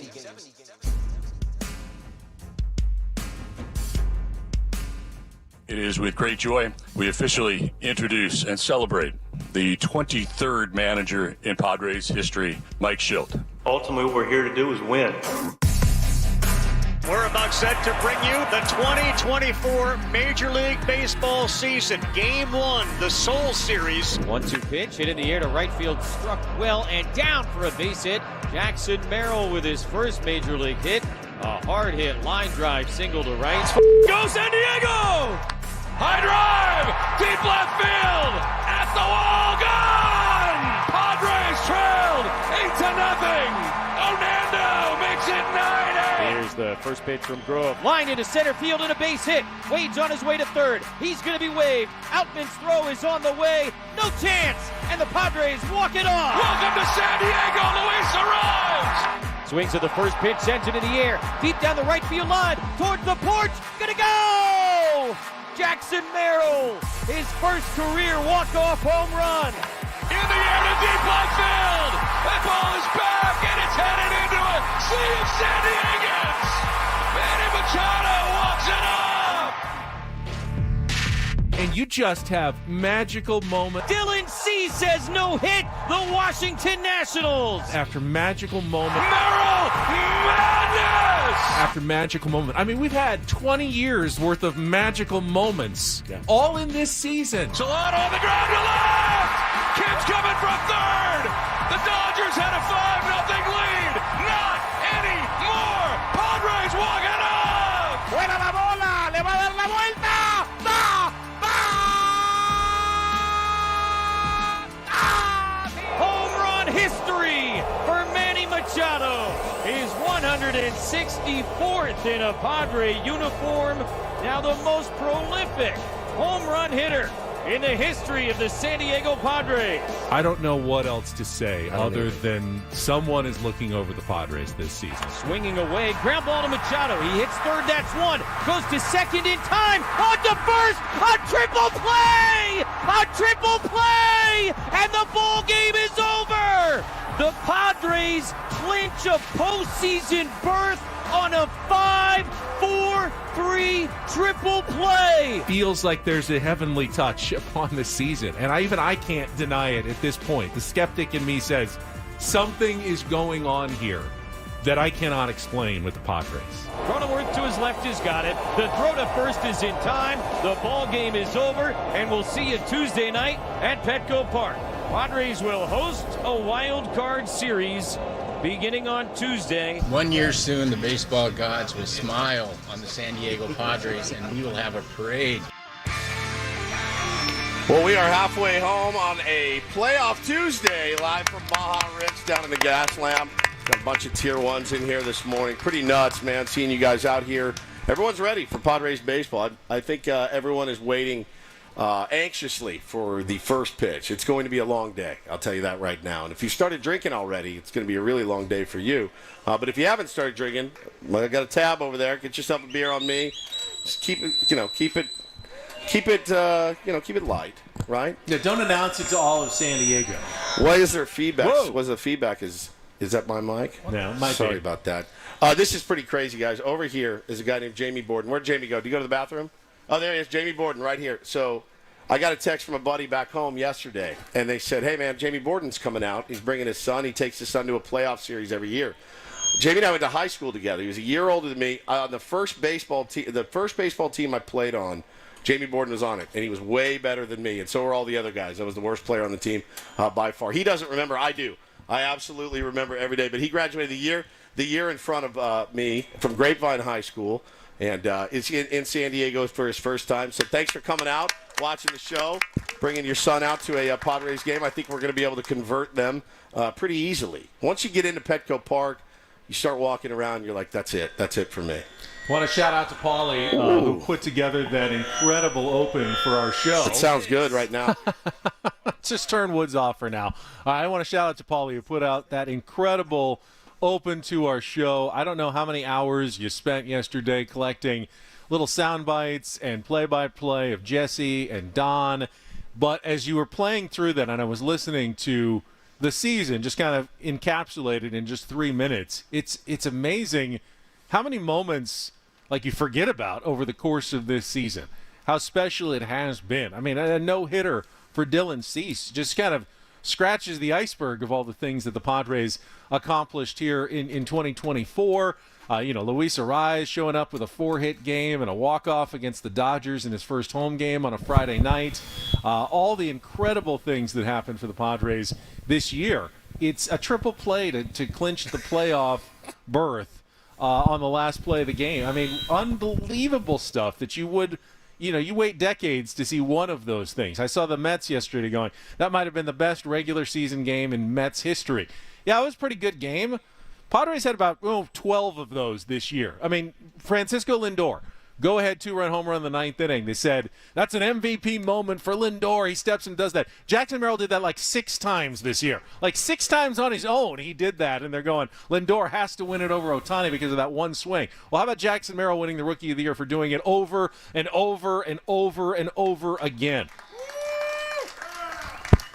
I remember when we had our playoff broadcast. My microphone didn't work at all on the very first playoff game. That was probably my favorite part of the year, too. We could just pass this one that works. It'd be so good. Right, back and forth the entire show. I can split and get a head start on the old house cleaning if you want. It's a little early, I would say, to take off now, especially the fact that when we were here for opening day, we were going, it was like a 1 o'clock game that day. That felt like a long wait just to get to 1 o'clock. This is 5:38. We've got all day. Pace yourself just a little bit today because you don't want to spend all your energy by, 11 a.m. Well, you don't want to be so hammered that they don't let you in the ballpark. That's happened. You know what I mean? We saw that on opening day. We saw it on opening day, and that was a 1:10 start. Saw a bunch of that, and I get it, man. You're excited. This doesn't happen every single year in San Diego, so make sure you pace yourself today. Yeah, if you're having cocktails, make sure to order a giant Baja bucket for 2. Get a little food in you as well. A few lobster tails, some shrimp, whatever. We're live here at Baja Rick's Cantina. Thank you to everybody who helped put this broadcast today together. If we do stay on the air, we got Adam back in our studio, but it is presented to you by Santo Super Premium, additive-free tequila. Santo, work hard, play loud. We're celebrating the postseason live here all day long through all of our shows, Annie and Elston, Gwen and Chris as well. So stick around, come by. If you're just listening to us today, you got hours still to come out and join us here at Baja Rick's Cantina. We're right where the trolley stops in front of the convention center downtown. That's why you hear the bells ringing and the buzzers sounding right next to the Omni Hotel. Yeah, you're getting the full experience today, the full live broadcast experience, as it were. How's Adam doing back in the studio? You still there, buddy? I'm here. All right. Are you going to be there all day? Nope, just till 11. Oh, okay. All right. Good. Everything good in your world? Oh, everything is peachy. Okay. Any progress on the old credential? Finding a credential for your morning show host? Yeah, I think you're not going to be able to go to any playoff games. No, I'm not going to any. I mean, I can go. I think it works for the wild card and then the division, right? And then the championship and the World Series if we make it. Right. Are you start using that credential today? You going to the game? I'm not. I can't go to the game today. I have to be a father today. So that's obviously takes priority. But tomorrow I'll be using it. Okay. And then I guess no time after that. Is that right? I got you set for the DS. I can't hear it. I'm just going to assume that you said you're going to continue to work on it. You're into the division series. Huh? So you're into the division series. All right. Well, hopefully we win. That would be nice. It'd be great. Well, it's a problem I would like to have, to be honest with you. It's if they keep winning, it's Cadillac problem. Just outside looking in. Yeah. The worst thing is that it turns out to be a non-issue. A non-issue at all. But it'll be fun watching you walk in, and Paulie and I will just be on the outside just waving. Are you going to go in without us? I don't know. I may be outside doing television later today. But would you, like, if we didn't get one, would you, in solidarity, also not go? No, I would definitely go without you. That's our betting. Wouldn't you want me to go without you? No. Be someone in there? No, I want you to know be. what? Why don't you just, in complete protest, don't even watch the game tonight. Oh, I will can't tell do that. you. I cannot do that. I will No, give no, you no, a no. complete recap tomorrow morning at 6 a.m. on how everything went. You can be in complete darkness and have no idea until 6 a.m. Raw dog it. Exactly. Just raw dog the playoffs. Who's just staring straight ahead? Who's got it in them to just raw dog the playoffs and not watch the game tonight? That would be the most excruciating bet of all time. No phone, no TV, game one. I'm not watching. Woods will let you know on November 2nd how it all went this month. How do we do? It's trying to read your faces. It's actually a really good bit. I just don't know that I'm the right guy for it. Dominic over there shivering right now, thinking about being here and not being able to watch the game would be terrible. Well, you know what? I've got one complaint, and that is the fact that we have to go with the national broadcasters the rest of the way on television. It's the worst, man. The worst. I hate it so much. I understand that Fox and ESPN pay big money for the playoff rights. It's it's big ratings and people are watching across the country, but it doesn't feel right that Mud and Don are on the shelf for the rest of the postseason. I'm so glad we'll have Jesse and Tony continue to broadcast live every single game all the way through as long as it goes. We will be live here on 97.3 The Fan with your local broadcasters. You can use the Odyssey app. I certainly recommend if you can sync it up with your television. You can listen to Jesse and Tony and actually watch games the way you watch the other 162. It's kind of jarring then to get to the postseason, and it's not the same experience anymore. Yeah, and those guys can do all the homework that they want, and they rarely do, but they could, if they wanted to, do homework on the teams. And I will say that they're knowledgeable. They do their homework on the teams. I would disagree with you entirely. I mean, if you've ever watched a Sunday Night Baseball broadcast and you're like, what are you guys talking about? Like, what?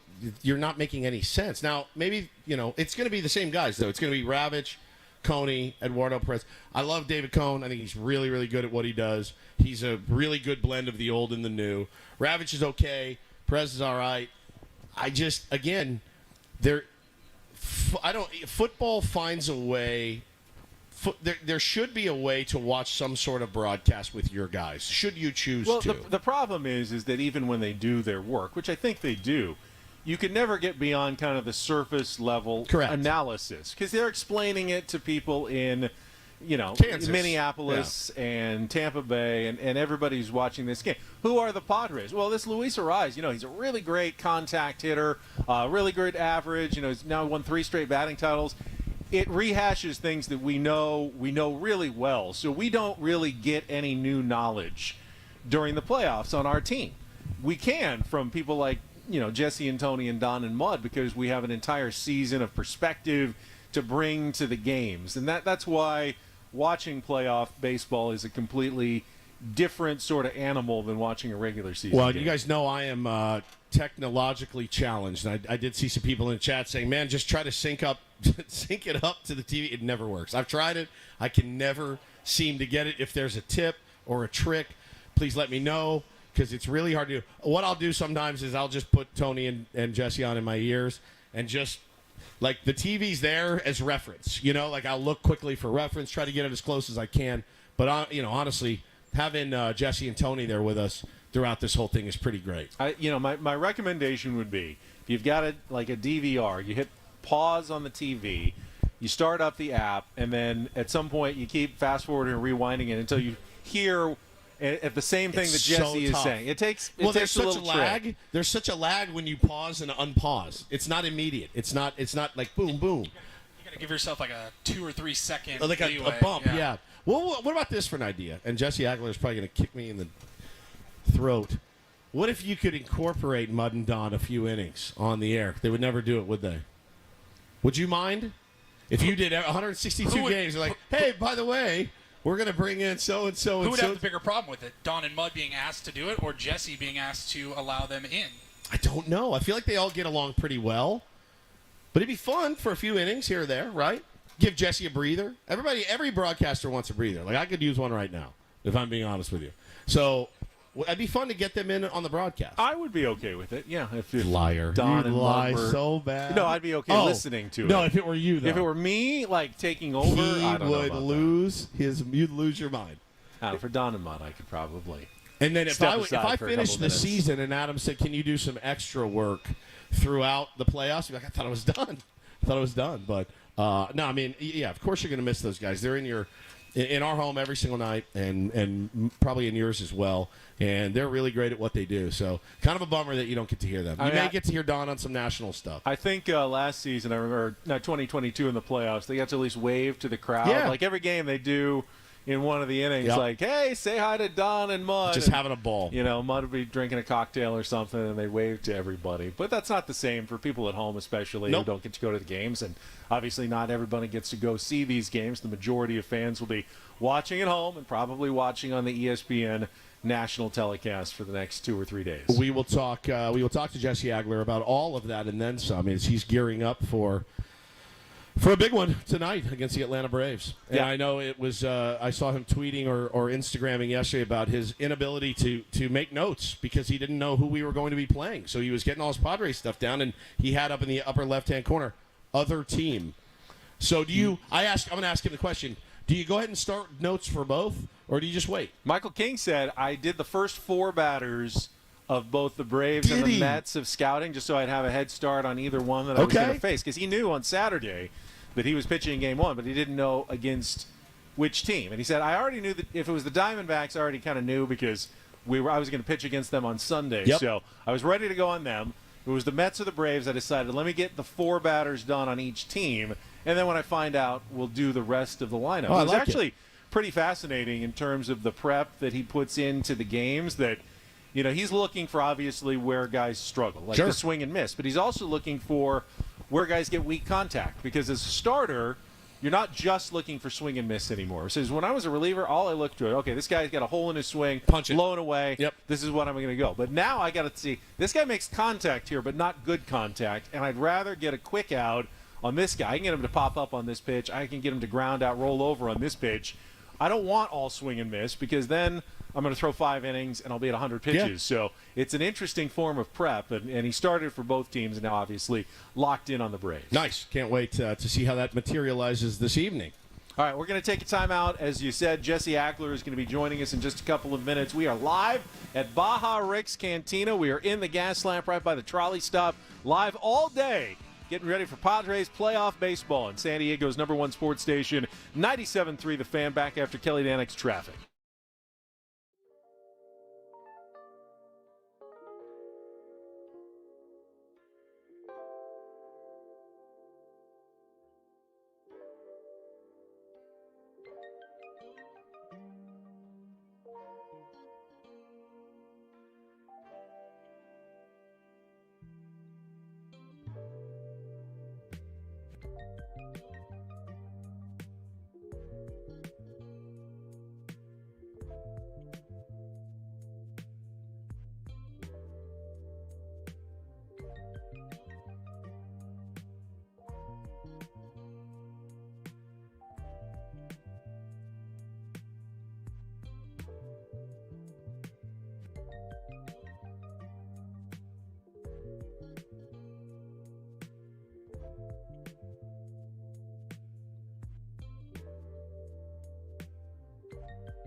There's like a nervous excitement. I know why. It's quiet. Here's why. Here's why. Look at this bucket Oh, on its no. way. Hey, oh, my goodness gracious. Look at us, everybody. All There's the- Baja oh, Rick himself. Look at us.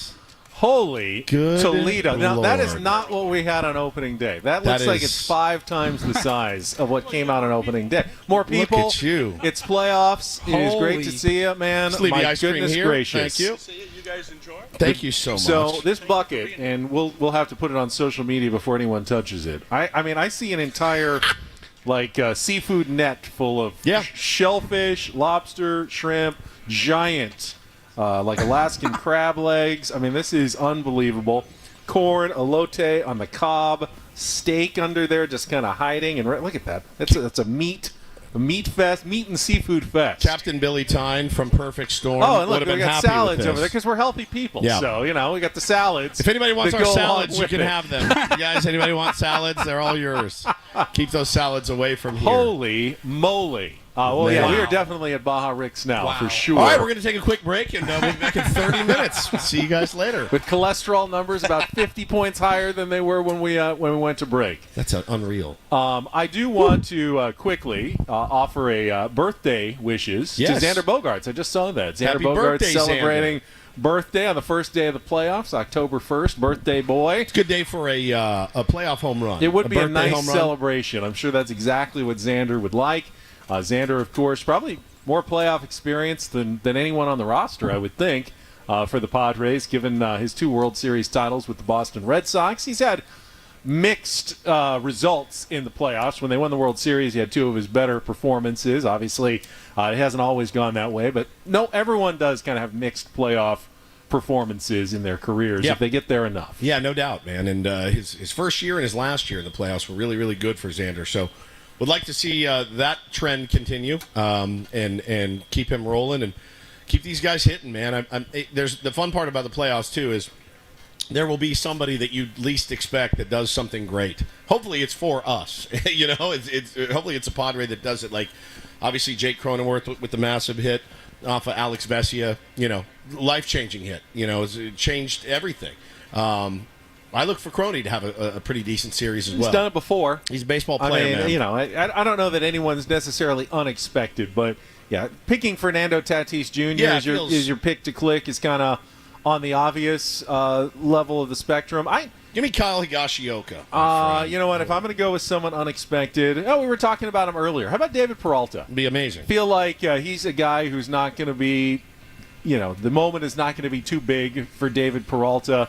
As a left-handed bat, you figure he's going to get a couple of really key at-bats in the series, against a right-handed reliever somewhere where they need a big hit. They're going to use him in the most advantageous circumstances when he has a chance to impact the game because he'll be coming off the bench a lot of the time.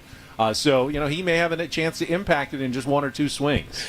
Somebody wants to know why I put the shrimp tail back in the bucket. There's nowhere else to put it unless I put it in my ice cream, which I'm not going to do. We have plates, but they're way over there. Yep, sorry about that. That's okay. We're actually getting close to a break, which is good news for us and bad news for this bucket. Before we go to the break, I do want to share some breaking news, which Woods will not care about in the least for at least another month or 2. I know where he's going. But it was just announced that Gonzaga is joining the Pac-12. Wow. In basketball. Awesome. Which, will be fun in the future when San Diego State and Gonzaga are in the same conference playing basketball twice a year. We will talk about that after the playoffs are over. We'll look forward to that, Greg. Yeah, but they still need another football member, which because Gonzaga doesn't play not have a football, football so program. they don't have a football program. But they will announce today officially Gonzaga joining the new Pac-12 along with San Diego State. So. Even Adam's playing you off right now. Even Adam Klug, our boss, is playing you off. Steaming right now. Living. I feel like when it's breaking, it just has to be said. I know who you are. Again, I'm not trying to change the focus. I know what I signed up away for. from. I know why we're here. I know what the eyes is. The eyes are on the prize. I'm not mad at you. And the prize is that lobster right now. Come on down here to Baja Rick's. Jesse is going to join us, the voice of the Padres, Jesse Agler, when we come back on San Diego's #1 sports station, 97.3 The Fan.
Like Joey Chestnut, but instead of hot dogs, it was shellfish, trying to cram as much in as possible. What do they call this? The golden sombrero, the giant bucket of seafood we just got here. 2 full lobsters. Baja Rick's Cantina. I had the best. The lobster was incredible. I've never had this before. I had a crab leg. I opened it up. I pulled it out. It was like this giant skewer. It never works that well. But if you're talking about awkwardness, trying to eat giant seafood platters in front of an audience full of people at 8:30 in the morning is high on the list. We're so sorry, by the way, for everyone that had to see that. Not really. I mean, look at this plate. That's just what I got through in like me. 3 minutes. Yeah. You're unbelievable. Good protein there from the sea. All right, we have Jesse Agler coming up. First, though, this segment of Ben and Woods is brought to you by Buffalo Wild Wings. Buffalo Wild Wings is football. B-Dubs is kicking off football season with 2 limited-time sauces. Try the new Buffalo Bacon Sauce for bold notes of smoky bacon, or get the fan favorite hot barbecue before it's gone. Try them at your local B-Dubs or order now for takeout and delivery with Buffalo Wild Wings. Go. Jesse Agler right after a check of traffic here on 97.3 The Fan. From the 97.3 The Fan Traffic Center, here's Kelly Danick. Traffic is sponsored by MTS. Get to Petco Park the easy way with MTS during the playoffs. Well, that eastbound 78's up to no good, guys. Got the left lane blocked at Mar Vista collision. Then up ahead, another crash at Rancho Santa Fe. That one's in the center of Biden. Now getting reports of another accident at Twin Oaks Valley. That one is over to the right shoulder. Also going to find on the westbound King Freeway, just past College.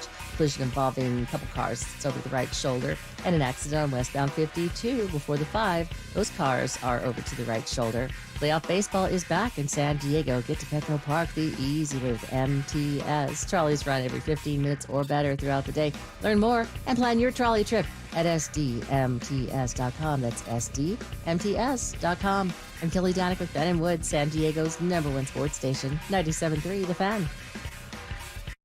All right, let's go out, and I talked to him yesterday on the field at Petco Park during the Padres workout. I invited him to come down. If he was here, he could be eating this shellfish with us right now, but he's got some work to do later today. So Jesse decided to call in, and right now is Jesse Agler, the voice of the Padres, joining us here on 97.3 The Fan. Good playoff morning, and happy October to you, Jesse. Oh, a very happy October to you guys. Everybody feeling good? Yeah, I mean, there's like this nervous energy that's people are like a little bit quiet, kind of afraid to make noise, and it's early. You know, Jesse, we're down here hours and hours before the game, but the anticipation is killing me, as you probably could have guessed. How are you doing as the man who's going to be calling all the action tonight? I'm just excited. This is like, for me, what I live for. I mean, it's as good as it gets. As a baseball fan, as an announcer, this is everything, right? I mean, this is all to make a deep postseason run and do something that, hasn't been done before here. So, I mean, we're just, Tony and I and Dave, like, thrilled. We had the time of our lives in 2022. I can't tell you how many times Tony and I will turn to each other at some random point during the season and be like, hey, remember how fun that was in 2022? And they lost the NLCS, and we had that good of a time. So it's kind of like, all right, what's going to go on now? How deep can they go? How good can this be? And how much fun can we have? And I think the fans probably feel very similarly. Obviously, in 2022, you guys had to start the journey in New York at Citi Field, and the Padres won that series. But how big of a deal do you think it is that the Padres get to play this series at home? Obviously, road teams can and do win, Jesse, but you could tell yesterday from the players that they feel like it's a pretty big advantage to be here. It's a huge deal, I think, primarily because it's a great reward for this fan base. This is an example of the players, by the success that they had on the field, being able to reward the fans. They won the number of games they did, which ensured that this would happen. And this fan base, I'll say it more than any other fan base, deserves home playoff games right out of the chute here after the way they showed up all season long. So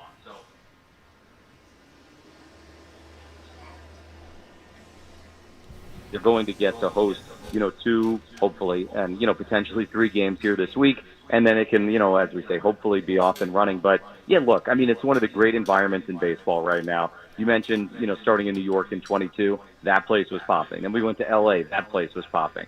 Went to Philly, that place was popping. And Petco was right there, at or near the top of the list in terms of those environments. And I think now, sort of with, 2022 under our belt, and the expectations and sort of the feel-good vibes of this thing. Because remember, in 2022, it didn't necessarily feel like that was all going to happen. So, don't get me wrong, the crowd was crazy and everybody was going nuts, particularly in the Dodgers series.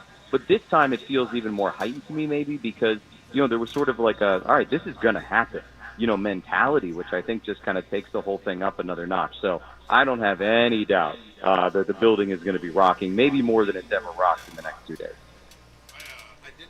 I didn't have FOMO because I can't make it to the game tonight, Jesse, but I didn't have FOMO until just when you just now said that. The place is going to be absolutely bananas. They're going to be, peeling the paint off the walls in there. And I loved the move, starting Michael King in Game 1. Certainly deserving of it. Certainly has the ability to be the Game 1 starter and set the tone for the entire playoffs. Your thoughts yesterday when Schulte announced that, kind of where you fell on that? Yeah, I mean, there were no wrong answers. I had my own little opinions, about what the order should be, but they weren't necessarily based on science. It was just kind of, as Mike Schilt joked yesterday, you could have picked them out of a hat if you wanted to, because with those 3 guys and the way they've thrown, particularly as of late, there really were no wrong answers. For me, look, King has been slow and steady, I guess is like a fairish way to say it. He's just been so consistent over the last few months, and I think doing that guy in Game 1 makes a lot of sense, the consistent guy. And then, Dylan Cease on any given night can throw a perfect game. He's got that kind of stuff, so you love having him in your back pocket. Joe Musgrove has been remarkably sharp since coming off the injured list. I don't know how many people have paid that close attention to it, but since Joe has come back, he has looked maybe better than he has ever looked. So you add that up with the fact that he's fresh because of the big absence today, and you just feel so good about the way this lines up. Not that guarantees anything, don't get me wrong, but I mean, this rotation, it's just in better shape than any other rotation for any other playoff team, and, hopefully the games bear that out. Jesse, we're sitting here at Baja Ricks in the shadow of the Omni Hotel, where I assume the Atlanta Braves rolled in around 12:30 in the morning yesterday, and are probably trying to get a little extra sleep as they get ready for the game. So, in your opinion, the doubleheader yesterday, the amount of pitching that they had to use, clearly a disadvantage. But how much do you think the Braves are going to be impacted by what happened? If this was the regular season, we'd say Braves are just trying to survive the next 3 days and move on to an off day. But they can't do that, obviously. It's the playoffs, so it's a different dynamic. There's no question that it has an impact. I don't know that translates to anything necessarily wins and losses wise. Like, more than the travel that was playing the doubleheader yesterday and having to use up the arms that they did. The travel piece of it, this is something we do 15 times a year, having a night like that. And you're more worn down at the end of the season, don't get me wrong, but I think there's like almost a normalcy to getting in late and having a game the next day. But having to play the doubleheader where the first game was so intense, the second game was must win, and most importantly, having to use your closer twice in one day, your setup guy twice in one day. Those are the things that I think are going to be most important. So, look, make no mistake, the Braves are coming in as a wounded animal, but what is it they say about wounded animals? They're the most dangerous animals. So, you can't take anything for granted. Is there an advantage there? There is, absolutely. The Chris Sale thing up in the air. There's a lot of pitching stuff going on with the Braves that they probably don't feel too good about. But this team still has an awful lot of talent. And, Matt Olson, who had an unbelievable year last year, didn't have the best start this season, but he got it going a little bit in the last month and a half, whatever it was for him. Like, there are some very, very dangerous guys you're going to have to contend with. And, the pitching thing, they'll manage it best they can. Look, we all know how it looks on paper, but we also know things don't play out on paper. It's a pretty good matchup. It really is. And all the games this year, it seemed between the teams this year were pretty entertaining, including a wild Padre comeback in game one of that doubleheader in Atlanta. There we go. Talking to the great Jesse Agler here on Ben and Woods this morning. Appreciate you joining us all season long. We've had a lot of fun. Hopefully that continues. I noticed yesterday you were having a hard time doing your homework. I know you're a homework guy. For me, it wouldn't be any issue. I'll just cram it in 15 minutes before the game starts, and I think it's evidenced by our broadcast sometimes. But I noticed that had to be a little bit excruciating for you, not knowing who it was going to be, all the work that you put in. How much did that bother you yesterday, just kind of waiting to do all of your prep work? Not at all. I mean, I had all the Padres stuff done, and then, I'd kind of done like a skeleton of my notes for both the Mets and the Braves, and then, I wasn't going to go beyond that until that second game was over. And, at that point, I just kind of put it into overdrive. Ben was talking about us hanging out on the field, and I kind of rushed away from that conversation. Apologies, to go back up to the booth and do everything that I could. And, did a little bit more last night, did a little bit more this morning, and then, now we're all caught up and ready to go. If they'd name a starting pitcher, that would be great. But, I mean, outside of that, it just sort of is fine. Same thing, right? We were talking about the Braves. Like, there are plenty of times during the season where, you don't get as much of a head start on a team as you would like. It was cool what Michael King said yesterday. He said over the weekend in Arizona, he kind of did all his notes on the top four guys in the lineup for the Diamondbacks, the Mets, and the Braves. Kind of same thing, right? Like, you want to get a little bit ahead of it, but you also don't want to dive all the way in because that's just not the most efficient use of your time. So I had a kind of a similar approach, which was funny to hear him say that. I just did sort of as much as was reasonable for both teams, and then I went full speed ahead once we knew. But look, as Mike Schill likes to say, right, you got to be elite adjusters in this game. And look, that's such a small disadvantage compared to everything the Braves are dealing with. And I'm so excited. You could not, knock me off my excitement by anything, including, the prep being a little bit unconventional. Talking to Jesse Agler, the voice of the Padres. And speaking of the broadcasts, obviously, I feel like you're the lucky one because we get to continue to do live radio, you and Tony, throughout the playoffs as long as the Padres stay alive. The season's over for Don and Mud. We were talking about this, and how hard do you think it is for them? Do you invite them in, at some point to say hello to everybody during one of the broadcasts, or is that Jesse and Tony territory exclusively? It's just a weird thing when the postseason comes and some of the guys that you get used to watching all year go away. I think it's weird for the fans more than it's weird for all of us, because if you're a TV announcer in baseball, you know that this is how it works. Like, it's not, it's not like, oh man, how I wish. Like, they know what their job is, and we know what our job is, and all the pros and cons or whatever that go with it. So I don't think there's any weirdness, on their end at all. They've been doing this, both of them, for an awful long time. I mean, close to 50 years, right? Maybe more than 50 years between the two of them doing Major League Baseball on TV. So they know the deal. We know the deal. And, I can understand certainly why it's weird for the fans, because you're going from Don and Mud to like Carl Ravitch, David Conan, Eduardo Perez, who are not nearly as familiar. But, that's part of what happens. We like to joke the big money and the big attention is in TV, but the playoffs are in radio. So, we have our thing. And I know they'll be around the ballpark, during the postseason. I remember in 22, Padres did a great job of, putting them up on the board in front of the big crowd every home game, and they were kind of able to fire everybody up. So, look, they don't disappear off the face of the earth. They just disappear off the television. And as you noted, thank you, Tony and I will be there every pitch all postseason long, however long that is. Well, I can relate, because I'm a radio guy through and through, Jesse, and I work with a TV guy where the money is and where the interest and the attention goes. So I fully understand that perspective. But we radio guys, that's why we stick together. That's why we're just, a little bit more focused on the task at hand than these TV guys. We're the grinders. Yeah, that's exactly right. Yeah, that's right. We're not the star players with the huge contracts who get the adulation and all the commercials and everything like that. We put our heads down and we do our jobs, nose to the grindstone. The teleprompters and all that stuff, just kind of feeding you what you're supposed to say and all that. No, none of that. This is just off the cuff radio. How we do it. Very well said. Yeah, thank you. Thank you very much. Talking to Jesse Agler, who's the voice of the Padres. You can hear him at 5:38 today. Woo! Again, if you can, try to sync up your TV and radio broadcast so you can listen to Jesse and Tony instead of the national. And you get the best of, obviously, both worlds, the pictures if you're at home, and if you're in your car or going anywhere, obviously you won't have to miss a minute of the action because you got Jesse and Tony going the whole way. I was just looking at the projected lineup for the Braves. I mean, when you don't have Ronald Acuna Jr., you don't have Austin Riley, who's out. You think, okay, well, you lose two star players like that, you're not going to have much left.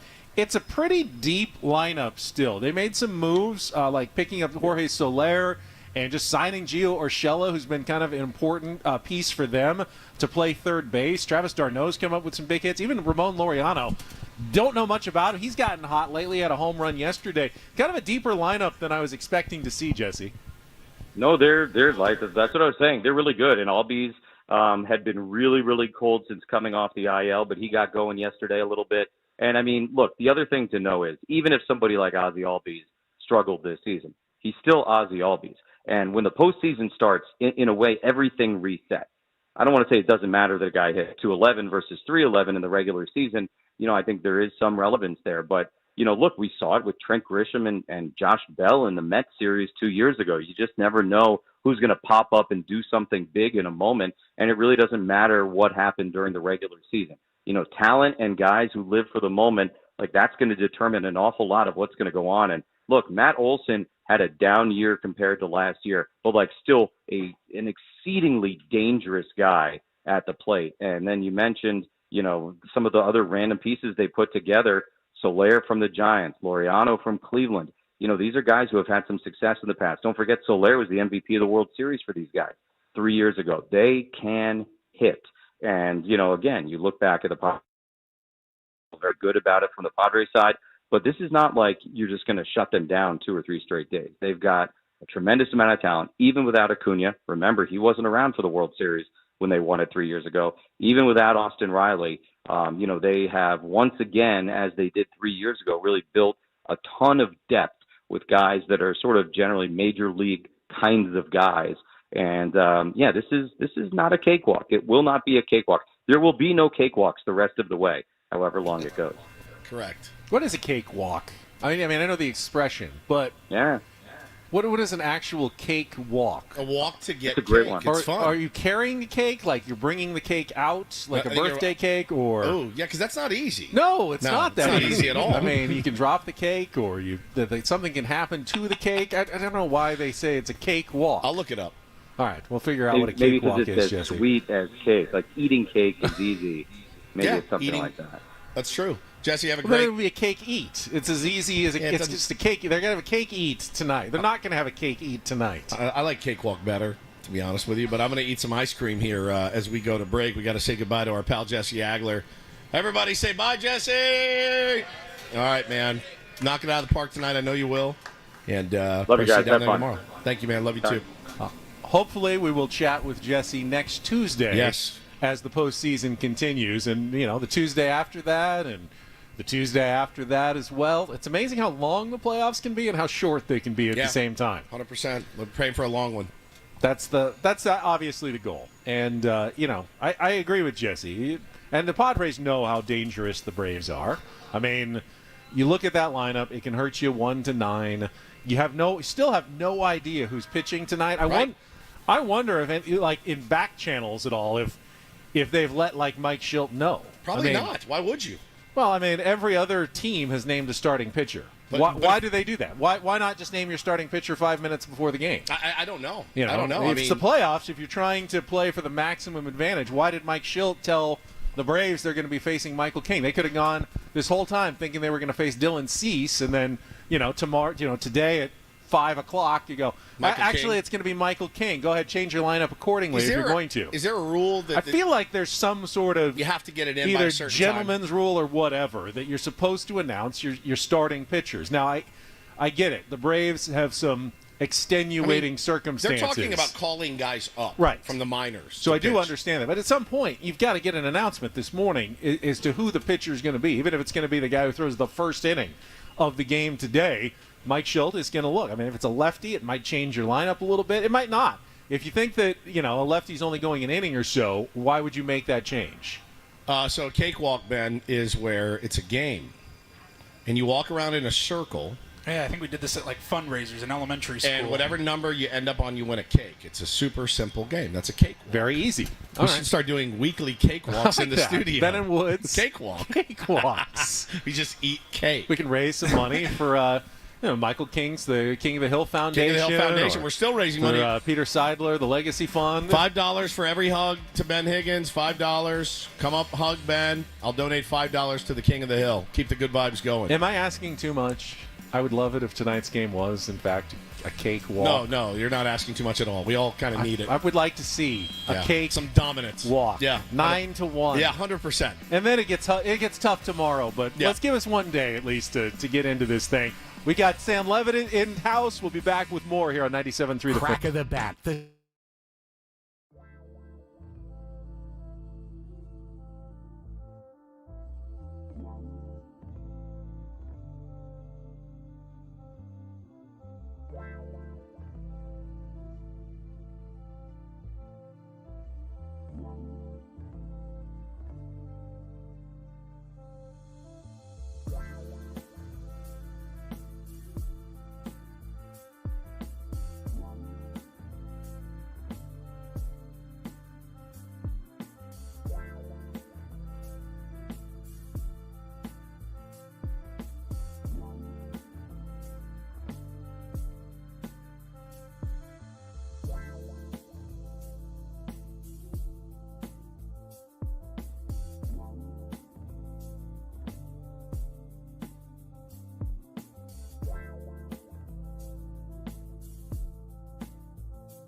working on some technical difficulties here. Trying to, make things better. Somehow, you always, I can't hear myself in my ear. I don't know if anyone can hear me. Adam, if you can hear us, say hello. Hello. Adam, can you hear us? Hello. All right, Adam can hear us. That's a good sign. We got sirens in the background. This we is had Jesse awesome. Agler on. Having so much fun right now. Paulie's in the torture chamber. We got engineer JR here trying to improve things, but Can't hear. Yeah, Woods can't hear anything. That's unfortunate. Well, there we go. Welcome back to the Ben Higgins Show. Here we go. Featuring Stephen Woods. Just the way you always wanted it. I know. Well, I try to get rid of you for a second. Jesse was great. He always brings a dose of both healthy wisdom to the proceedings, some optimism, but also some caution. I think Jesse knows how to approach baseball just about as well as everybody. What is going on back there? What the hell is happening right now? Looks like some construction. These guys are maybe working on the trolley line or something. Live broadcast. This is what happens when you're live downtown. All right. So we eat some corn live on the air. We're going to have Sammy Levin on this hour. We're not going to bring him on right now because we're having enough going on at the moment. So, Woods, why don't we do something very easy and very radio-friendly? Oh, boy. Let's pick the wild card series. Give me your winners. Let's start with the first game today. We got the Tigers and the Astros. We've got a great pitching matchup in the first one with Skubal against Framber Valdez. Overall, who do you like in this series? Is it the Astros at home, or is it the red-hot Tigers who played their way into the postseason with an incredibly hot finish? Oh, man, it's such a good matchup, man. Both those guys really, really nasty lefties. I hate to be like the chalk guy because I really like Tarek Skubal a lot, but I'm going to go with the Astros today. Got the experience. I think it's going to be a quick series for the Tigers. I could be wrong. Happy to be wrong. Would love to see it go 3, but I think Astros handle business. They've been there too many times. I agree. I feel like today is a must-win for the Tigers. Oh, yeah. If they want to win the series, they've got to win this one. No question. If the Astros lose to Skubal, they're not out. They can come back and win the next 2 at home. They've got a very deep pitching staff. Maybe the deepest in the American League all season. I mean, behind Framber Valdez, they didn't even put Justin Verlander on their playoff roster this year. Wow. They've had, Hunter Brown, who we saw, a couple of weeks ago. Yep. Really, really good. Had the no-hit guy. I forget what his name was, but threw the no-hitter earlier in the season. What the hell is his name? Ronel Blanco. That's Yeah, right. Thank you, Adam. So, to me, they can outlast the Tigers in this series, even if Skubal does pitch like he pitched all year long as an American League Cy Young Award winner. He's the Triple Crown winner. He will win the Cy Young, and he gives him a great chance. But even with Framber Valdez on the mound, I mean, Astros could win this game too. And if they do, I think the Tigers are pretty much done. I'm excited for that one, man. All right, game 2, also American League. The other series is the Royals and the Orioles. 2 teams that did not play their best baseball coming down the stretch, but one will advance to the American League Division Series. To me, I think I like the Royals in this series, which is, I know, no apologies to Adam Jones, who I'm sure is thinking that this should be the Orioles, but you've got Corbin Burns today. He hasn't been quite as good this year as we've seen him in the past. Cole Reagans has been really good for the Royals. Dude. They got him as the Game 1 starter, and then it's Seth Lugo, who's been fantastic. We all know about Seth Lugo in Game 2, and then Michael Wacha if they go all the way to Game 3.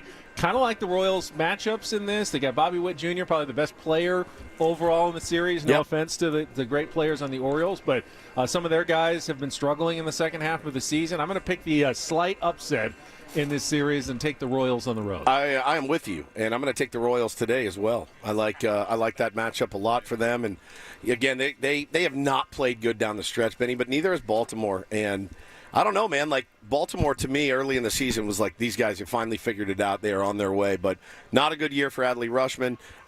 They got some guys banged up, so I'm in. I'm in on your Royals pick. I think the most interesting series may be the Mets and the Brewers, which starts at 2:30 today. That's an ESPN game. First pitching matchup is Luis Severino against Freddie Peralta. The Brewers have kind of done it all season. 93 wins, just like the Padres, won their division, going away handily in the NL Central. They have been more than the sum of their parts. Their parts, I mean, they've got good players, but they're not the kind of roster that immediately scares you. Got a good back of the bullpen, obviously, when they're healthy. But they are not the scariest-looking team, but they just win, Woods, and they've got this series at home. I mean, The Mets were red hot coming down the stretch. They've got a scary lineup with an MVP-type player in Lindor, but they also had to play a doubleheader yesterday, and they have to go back to Milwaukee where they just finished the season with the last 3 days. What do you think in this series between the Mets and the Brewers? I think Brewers win the series, and I think Brewers win today. Too much for the Mets to overcome. Yeah. Season series, if it's anything, the only game the Mets won was on Sunday. The Brewers won every other matchup against the Mets all season long, which I don't know. There's something about this Mets team, though. They're playing with a little bit of devil magic right now, certainly. I agree that we've seen that could end in the playoffs. Snap of your fingers, devil magic's gone, and you're going home. But I think because the Mets won the first game, we're able to save Severino, rest their legs a little bit in the second game. I like their chances in this first one. I'm gonna pick the Mets for the upset. I'll take the Brewers in this series, and the winner of that series goes on to face the Phillies. And, of course, the winner of the Padres-Braves series goes on to face the Dodgers. Here we go. I'm not going to make you pick the Padres-Braves series. No, I'm taking the Padres. Okay, that's fair enough. The nice thing for the Padres, whether you want to see the Dodgers or not, they don't have to leave Southern California for at least the next week and a half. Yeah. Even the road games are just the bus ride up to Los Angeles. After the travel of a regular season, that's not a bad way to go to get 3 home games and then a road series that's really close. Best of 5. So if the Padres can emerge from the first 2 rounds of the playoffs, I kind of like where they are.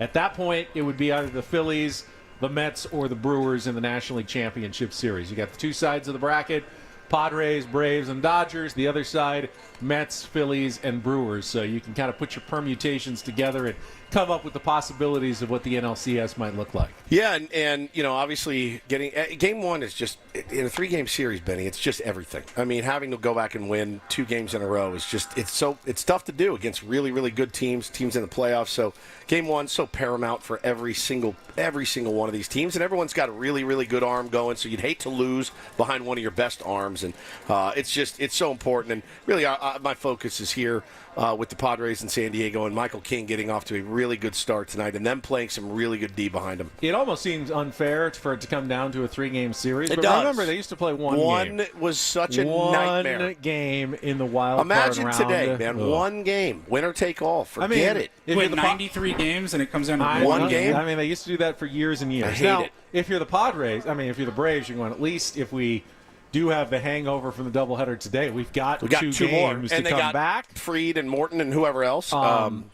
But, you certainly can lose the first game and come back and win the next 2. I never answered for our listeners that trivia question I gave a long time ago. But the Padres have won only 3 series have ever gone the full 3 games in Major League Baseball.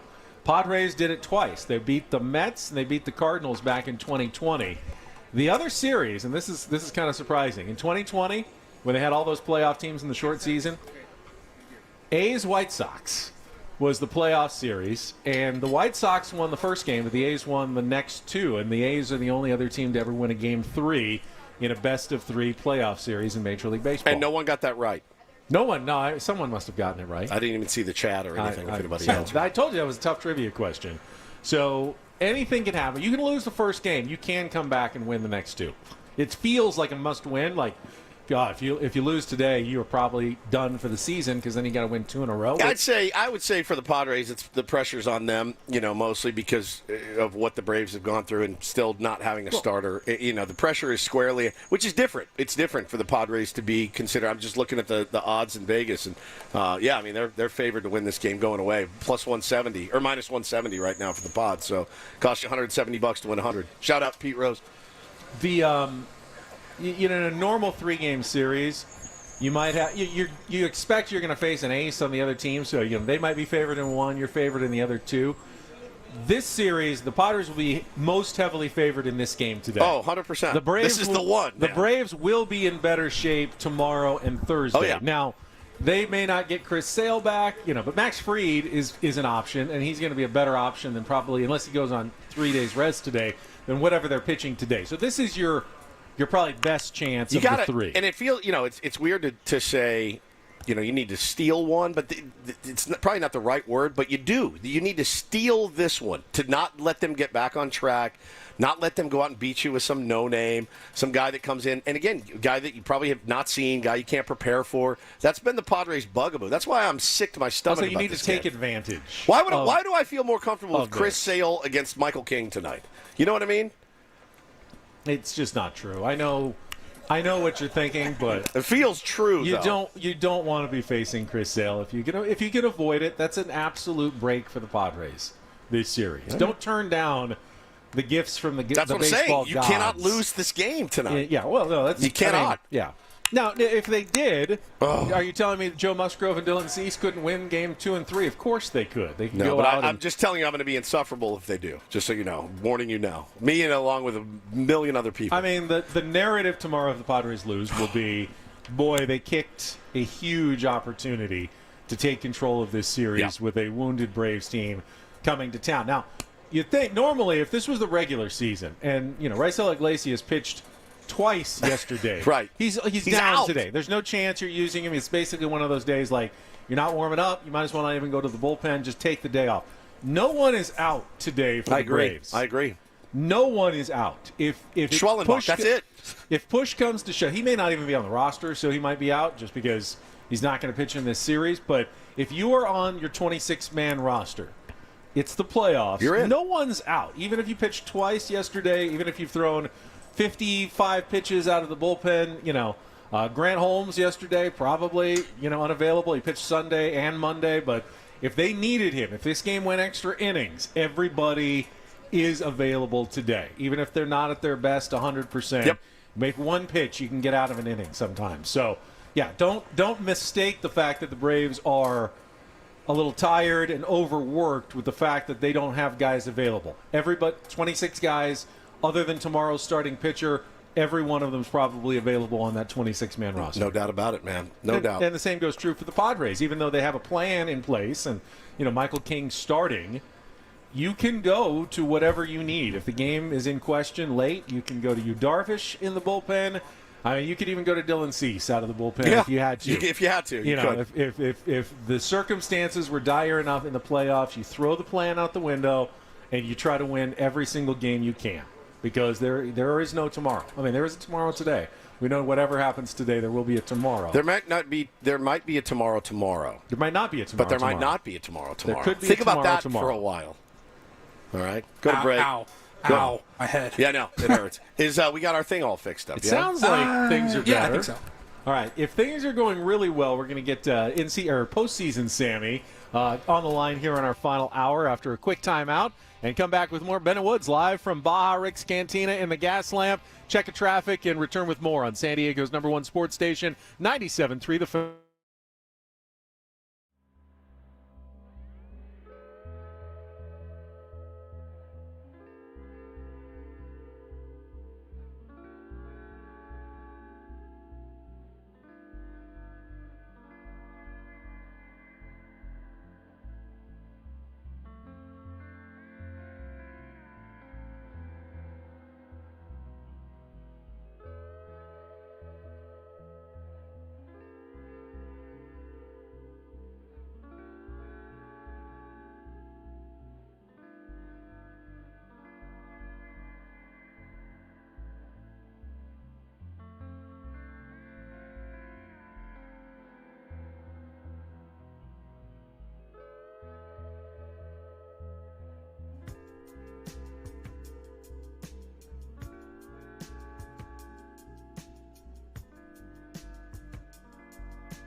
Hamul Casino.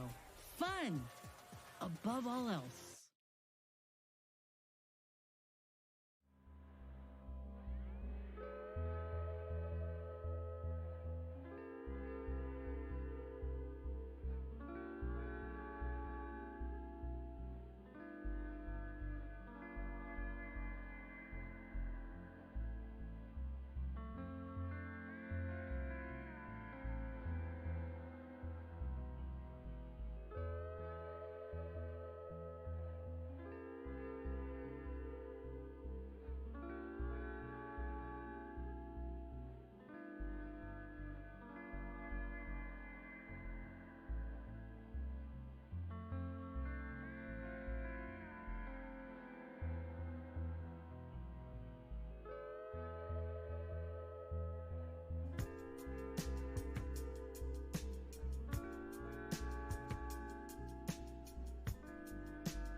All right, here we go.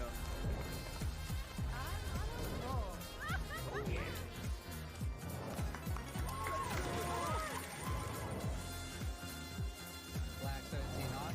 That is my dope. We're in the gas lamp. We're at Baja Rick's Cantina. We have eaten a ton of shellfish already.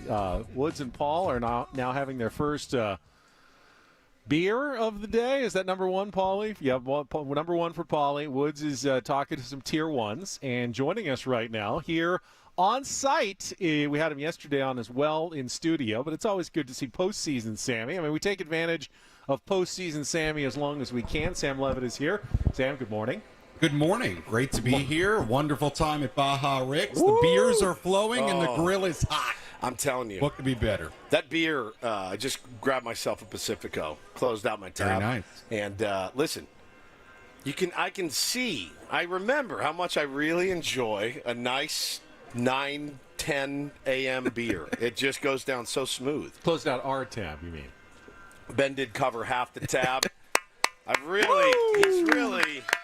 I didn't ask him to do it, but he did it. I did it just for that round of applause. Yeah, right there. well, he said, you know what he said? He goes, here, because I don't want you to lord it over me. which I get. I know Woods is the more generous host of the program, but I occasionally step up to the plate. You do. You always do, Benny. Ben, you do a great job. You get a long day, Sammy. Dave I'm Roberts impressed that you're out here this early. Not only the pregame show, 4:38, but Playoff baseball, remember, I mean, still have the pitch clock, but there's no more free runners on base in the extra innings. The commercial breaks tend to be a little bit longer. These games, prepare yourself. 3-hour games return quite easily once we get to October. And it's just intense. And I feel like you have to be really, from a post-game standpoint, be really on top of everything. Every little move, everything gets scrutinized so much differently than what we do in the regular season. Not that we don't talk about every aspect of every game during the regular season, but this is different. It's magnified. And these are moments that define careers in the postseason. These are nights that define careers. They define legacies for players, for managers, for front offices. So everything is elevated. We understand that here. So, it's fun. We were sitting there in the press conference yesterday when Manny Machado came up and sat down and answered some questions, and I thought about Manny's legacy. And I don't know how much time Manny spends thinking about Manny's legacy, but he's such an everyday grinder, a poster. And I asked him that kind of question. And you asked him a question? I did ask Manny a question. Why didn't you tell me this? Ben had a bunch. Did you? Yeah, I asked everybody a question. It's freaking 9:25. It's the first I'm hearing about all of this. There's nothing really unusual about it, but I said, Channel 10 get it? They got the audio of it? Yeah. Oh, I said to Manny, you're so known for posting, the consistency of your game, riding the waves of the season. Playoffs, though, is not about riding any waves or posting. It's about the sprint to the finish. And, Manny gave an answer, as you'd expect, about not changing the way he plays and kind of keeping going. But, Manny's had, not a lot of playoff either experience or success. A quick run with the Dodgers, not much with the Orioles, and then the one run to the NLCS with the Padres. I don't know that you have to. There's been plenty of great players, Sam, that have never won a World Series or even been to a World Series. But I think in this day and age, to really, truly elevate to the next level, you kind of need some playoff success and a moment and maybe a ring even. I agree. I mean, I think there is something that comes along with guys that win World Series, and especially guys the caliber of Manny Machado that can win a World Series. And especially in this case, when you've signed up to be here for such a long time, you've committed your career to this team, to this city, and to a place that has not won before. So, the stakes are really high. Now, doesn't mean everything for the future of Manny's career or the future of this organization is all on the line in 2024. We all understand it's not, and it's really hard. I mean, look, I think the Phillies are a great example right now. #1 seed in the NL postseason. Bryce Harper, somebody that Manny always gets connected to, the same draft. It's sort of a similar thing for him. They keep getting so close. They go to the World Series. They go to the NLCS. It reminds you of how hard it is, especially in this format now when you have to get through a wild card round. And, it's really, really hard. But this team, if they can get through Wednesday, Thursday, feels like they have a real shot. And I think about A-Rod, right? The legacy of A-Rod did not have any really postseason success at all. And I know Manny looks up to A-Rod, and they all did. If you grew up in Miami, that was your guy. That's who they all just worshipped and adored, and for good reason. Great player. No postseason success until that one 09, until he did it. And then once he does it, you're like, now he had his other issues, and that have kept him, from being at the highest level in the Hall of Fame. But it can turn on a dime for any of these guys. And you think about the postseason heroes that will not ever sniff the Hall of Fame, but they're like, but I got a ring and I was a World Series MVP. Yeah. You know the list, and it's crazy. Yeah, and I think a lot of guys really cherish the opportunity in this environment. I talked to Jake about it yesterday, and we'll play the interview during the pregame show today about being somebody who has had big moments for this organization in the postseason. He's had one of the biggest swings in the history of the franchise, right? One of my favorite swings of all time. Yeah, for sure. So I talked to him a little bit about it yesterday, and he told me, even when I asked him about the environment and those kinds of moments, he said he was getting chills right there thinking about it. So it's different. There's no doubt about it. I think, one thing I don't know that we've talked about a ton in the lead up to the postseason, you guys have, there is a good amount of experience postseason-wise. I mean, this is a team that has expectations. I think it's a very different feel to the way 2022 began, where it was like, hey, 100-win Met team, 100-win Dodger team. Felt a little house money-ish. This doesn't feel like they're playing with house money, but they've got guys that have been there, done that, and at least have won a lot of postseason games. And when you say that, I think the first name you think of is Xander Bogaerts. Yeah. Which, and what we've seen from Xander is probably really not the best version of Xander the last couple of years. In spurts, the way he started his career was unreal. I mean, you couldn't believe that the Red Sox would let this guy go.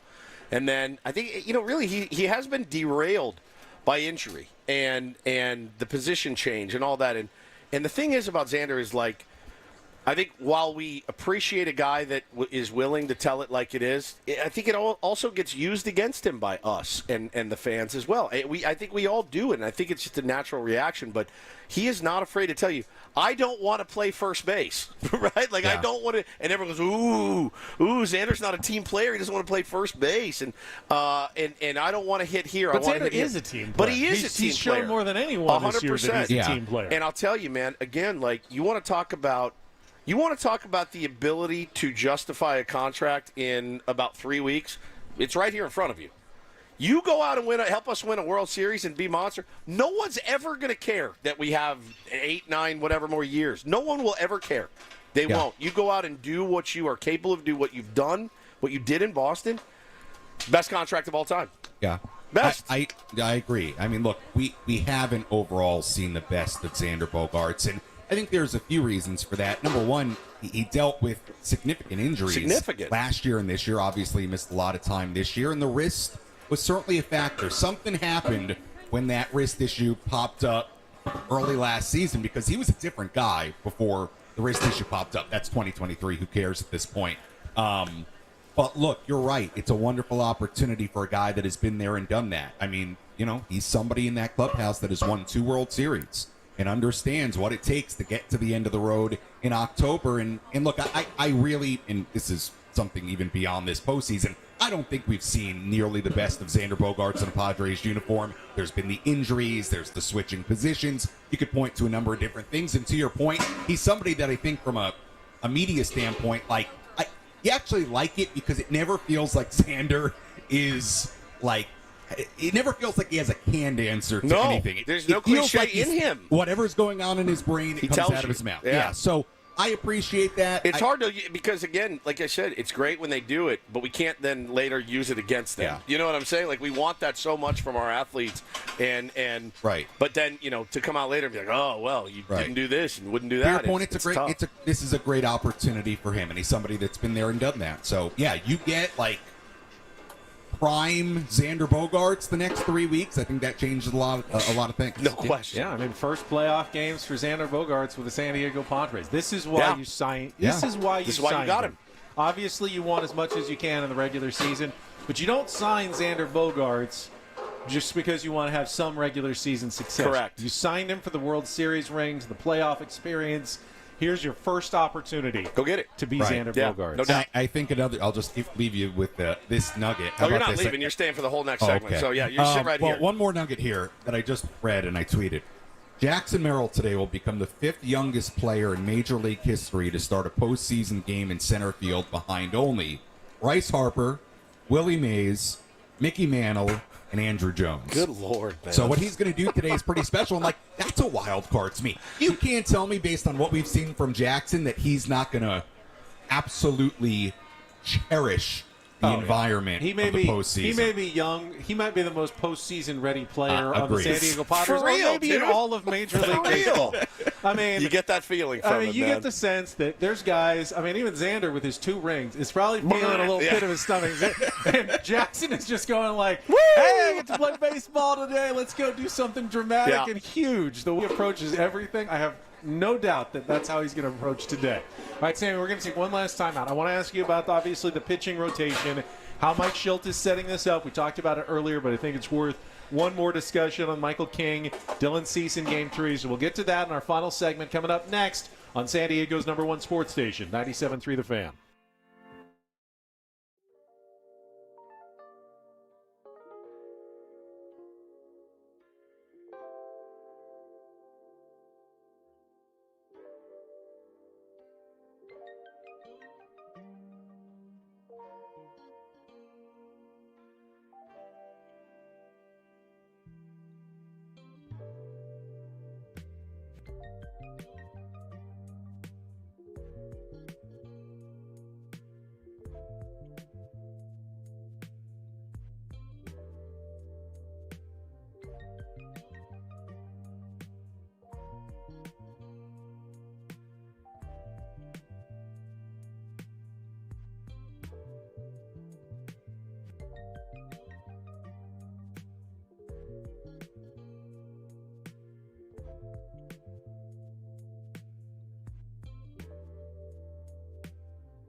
see the one change the Padres are making for the postseason? No. They have changed their PitchCom devices. Oh, they did? Yes. They actually tried it out in the last week or so of the regular season. So the problem is it's so loud at Petco Park in the playoffs. Good call. That you can't hear the PitchCom device. So they have actually developed, and I think it was Tanner Scott heard about this or had used it when he was back with the Marlins. There's like a little tube that pokes through the hat and then like directs the noise right at your ear. So it makes it like twice as loud, but just for you. It's just right in your, so you don't have to have it turned all the way up to 20. I guess Fastball. Yeah, I guess it goes all the way from 0 to 20. And when Petco Park is full and crowded, they turn it up to 20, and sometimes they can't even hear it at 20. That's unreal. Now they can have it like around 10, and because of this little tube, they should be able to hear it just fine during the postseason. I got an idea, too, that could be pretty cool. The catcher could just give a certain, some signs, maybe between his legs. One could be fastball, 2 could be curveball. You could switch it. 2 could be fastball. Well, the Astros 1 ruined that for everybody. They sure did, so didn't they? Now you can't do that anymore, and you got to use the PitchCom in the playoffs. All right, King said he was hold on. Let's turn your microphone back on, Sammy. Michael King said he was excited, looking forward to turning the PitchCom. I love when he gets fiery and starts. He waves Higashioka off, and he's like, "You're done. I'm calling my own pitches." It's my favorite. He'll take over. They'll switch from time to time. He'll kind of give him the thing, and he starts punching him what he wants to throw. I've always been of the opinion that the pitcher should throw what he wants to throw. I really have always been. Nobody knows what you have better than you, right? And some pitchers are dumb. I get it. You might have to take it from some pitchers, but cerebral pitchers, guys like Joe Musgrove, Luis Campusano isn't telling Joe Musgrove what he should be throwing. Joe Musgrove is. You know what I'm saying? I've actually got a question about that one. I asked Sam Levitt's here, but let's check one more check traffic, and we'll wrap things up and talk about the pitching rotation next here on 97.3 The Fan. From the 97.3 The Fan Traffic Center, here's Kelly Danick. Traffic is brought to you by MTS. Get to Petco Park the easy way with MTS during the playoffs. Wrapping things up with just a couple problems here, guys. One of them is this crash on westbound King Freeway past the 805. Those vehicles are in the center divide. Also, westbound 52 clearing an accident at the northbound 805 connector ramp. Playoff baseball is back in San Diego. Get to Petco Park the easy way with MTS. Trolleys run every 15 minutes or better throughout the day. Learn more and plan your trolley trip at sdmts.com. That's sdmts.com. I'm Kelly Danick with Ben and Woods, San Diego's #1 sports station, 97.3 The Fan. So you probably noticed, Don and Mudd have pointed it out, that when Michael King pitches, as he's doing tonight, sometimes he will call the game on his PitchCom, and sometimes he will let Kyle Higashioka call the game. And I always found that a little odd. If you know what pitches you want, why aren't you doing it the whole time? And I don't know, Sammy, have you ever asked Michael King about that? No. I mean, the only thing that I can imagine is that you're always trying to stay one step ahead of the guessing batter.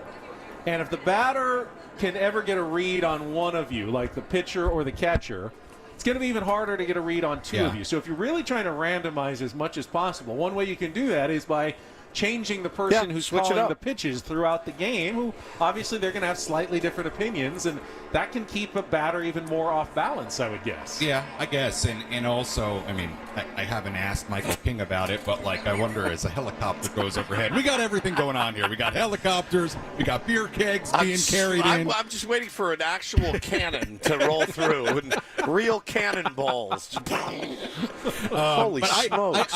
I've never asked, but I would also be curious to know if just the act of having to go to your belt over and over it's and kind over of a nightmare. Is kind of annoying. I will say this, though. We'll play this audio pregame today. Michael King talked yesterday about working with Kyle Higashioka and the relationship they have, and obviously they've been teammates for a long time, and I think it's been a pretty cool experience for those two guys to come over to San Diego together, and for Michael King to sort of evolve into this great starting pitcher alongside Higgy, who's worked with him so often, and really interesting comments I thought yesterday from Michael King about what Higgy means to that clubhouse, and he's a quiet, reserved, guy, but he's also not. He's got a joking nature to him. He's been a pleasure to be around this season. Going back to spring training, incredible. He's been awesome. So love him. I don't know that people totally understand how how important I think Higgy has been to that clubhouse. No question. Did I hear correctly that this is actually not Michael King's first playoff game at Petco Park?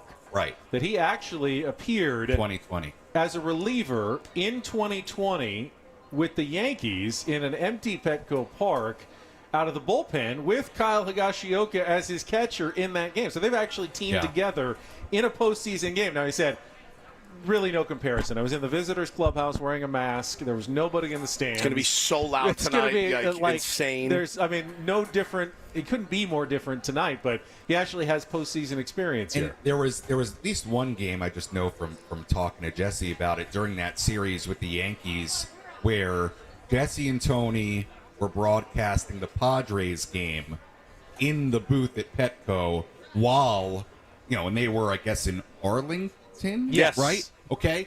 And there was a game going on behind them they as were they were watching looking on the at monitor. the monitors. There's an actual game going on in Really front of them weird. that they weren't calling. It's such So a weird. mind F. I can't even get my head around it, It seems man. like 20 years ago, and it wasn't. It does. So, Sammy, your thoughts? We talked about it earlier just on Mike Shildt's decision to go with Michael King in Game 1 and save Dylan Cease for a potential Game 3. I love it. It feels like an aggressive move by the Padres, but I think Michael King has earned that. He's been this team's best starting pitcher wire to wire. Yeah. He has. I trust Michael King in a spot like this. I think he's going to cherish the opportunity to get a Game 1 start. His stuff is good. He's well rested. I think it's an aggressive move. Look, there was a line of thinking to maybe because King's the guy that has bullpen experience, he would be in the bullpen as sort of that emergency valve, and maybe you would save him for Saturday. But the bottom line is this guy's been so good for so long now that I think he has to be, and I think a lot of us felt like this, you can't get through a 3-game series without Michael King getting a start. Right. So I think he's earned Game 1. I have a lot of confidence with Joe in Game 2, because he's been terrific aside from literally 6 minutes. Basically 9 batters since he's come back. Yeah. That one weird inning against San Francisco and then giving up the home run to Will Smith the other day in L.A. A lot of confidence in Joe, who's a big game pitcher. And then, look, Dylan Cease, when he's on, as good as anybody. If it's a decisive Game 3, you got to hope that Dylan Cease is on and you don't get, the shakier version of Dylan. But, no, I have no problem with it at all. And, quite frankly, we should not see you Darvish in this series. No, you kind of hope see you don't. Darvish in this series, Something's going wrong. Yeah, that's not a good thing for the Padres. So I love it. I felt like it was aggressive, and it was the right thing to do based on what these guys have done this year. What's your formula here for victory, Ben? I would say today Michael King, gives you 6, and then you've got the back end of your bullpen to take it the rest of the way, depending on how many runs you put on the board. You could even save some of those guys if it's going really well. I'm not going to, it's not necessarily going to be the cakewalk that I'm hoping for. Well, and I will say this, don't be surprised if Mike Shildt, if there's a 4-run lead and he's aggressive. Don't be 6 surprised. Run lead. This is Mike Shildt. A 4-run lead, he's aggressive in the regular season. What does that look like in the playoffs? Don't be surprised. I'm telling you now, you don't need to run to Twitter and say, we need to go with Hoeing here, no, look, you don't mess around, especially with a 3-batter minimum and a team like the Atlanta Braves. You saw what happened yesterday. Right. You saw it. There's plenty of evidence for you. You have to be aggressive. And, by the way, both of those teams used some of their highest leverage relievers. Guess what? They faltered, both of them, at times. So I have no problem being as aggressive as you can. Get through this series. You get a couple of days off. Reset it from there. But just go get nasty with it. What lead is Mike Shildt comfortable with 12. in the postseason? 12. It's a high number. It's like 9 to 12. It's not 4. I don't think it's 5. Right. It's 7 or 8. Maybe 7 or 8 you could see, it's not like the Padres have low leverage relievers. They're not even going to have them on the roster, probably. It's almost, Wandy Peralta might get into the game if you're up 7 or 8 runs at some point. But for the most part, everybody who comes in has a role and should be pitching in games. That's what makes the Padres so good, Sammy, is that they're not putting in guys who probably shouldn't be there anymore. Right. Even good teams usually have a couple of guys, we just save them for the games that don't really matter. Padres don't really have those guys on the roster anymore. Mike Shildt was bringing in Robert Suarez to get 4 outs pretty early in the year. I think that was a pretty good indication, and we saw it in the first half of how aggressively he managed the bullpen. I would, like you guys are saying, I'd be shocked if they're not pretty aggressive, even if it's a 4-run game, a 5-run game, unless they even are. if they're down 4 runs. Yeah. I think you're going to be 100%. aggressive with your Absolutely. back end guys because you got the offense to come back. Right. You to keep that deficit there. It's the postseason. And you talk about path to victory. Look, I do think a lot of it falls on the offense. No this doubt. team has to hit. Gotta They've hit hit. all year. They've scored runs all year. They've scored tons of runs in the second half. Let's be honest, the last couple of weeks, aside from that 11-run outburst the other day in Arizona, they haven't been scoring as much. That doesn't mean anything coming into today. New slate. But they've got to get it going offensively and take a little pressure off their pitching staff. And in today's game in particular, you've got a bullpen. I mean, the Braves yesterday, Jimenez pitched both ends of the doubleheader. Iglesias pitched both ends of the doubleheader. They got guys that have pitched already back-to-back days. You got to take it to them. They will pitch today if they have to, though. Absolutely. But starting pitching-wise, it could be Ian Anderson. It could be Bryce Elder. It could be A.J. Smith-Shawver. I mean, guys who have You just Ian made Anderson that one up. hasn't You made been- that one up. It's real or fake Braves starting pitcher. But it sounds like What it's did he one of say? it sounds like it's one of those three. And Anderson's a really interesting one. Veteran who was really good in the postseason in 2021 has not been in the major leagues this year. It's insane. He hasn't today. pitched in the big league since 2022, from what I So- understand. He could start today's game for That's Atlanta. why, It's a disaster. Recipe for disaster. Hey, specifically today, if you're the offense, you got to take a look in the mirror and Salivate, say, hey, baby.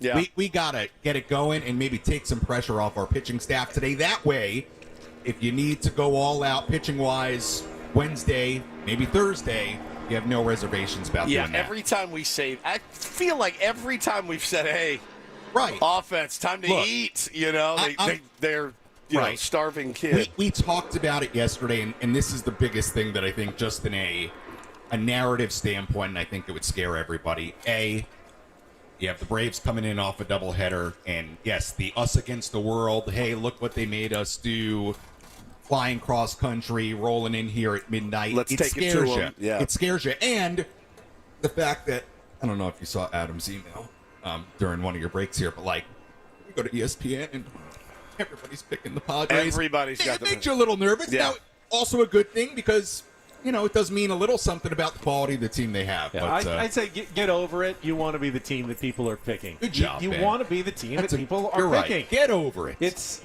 sometimes the underdog, dark horse is going to win it just because that's the nature of sports. Not But today. Embrace it. Give me the team that everyone says they've got the talent to win it every single year. You're not going to win it every year, but I will take my chances with that roster. And I understand. I know why you're scared. The Padres have had games against AAA guys, rookies that they've never seen, where they have not fared well. To me, that's a sign that the Padres have a bunch of professional hitters who do their homework, who are good when they've seen guys. You're a really good politician. You would be a really, really good politician. I was thinking to myself, that's a I'm like, good way how to is he gonna polish. polish It's this a one? little harder sometimes to do your research on guys where there's not as much Can tape you or imagine experience in the post game? You're like, listen.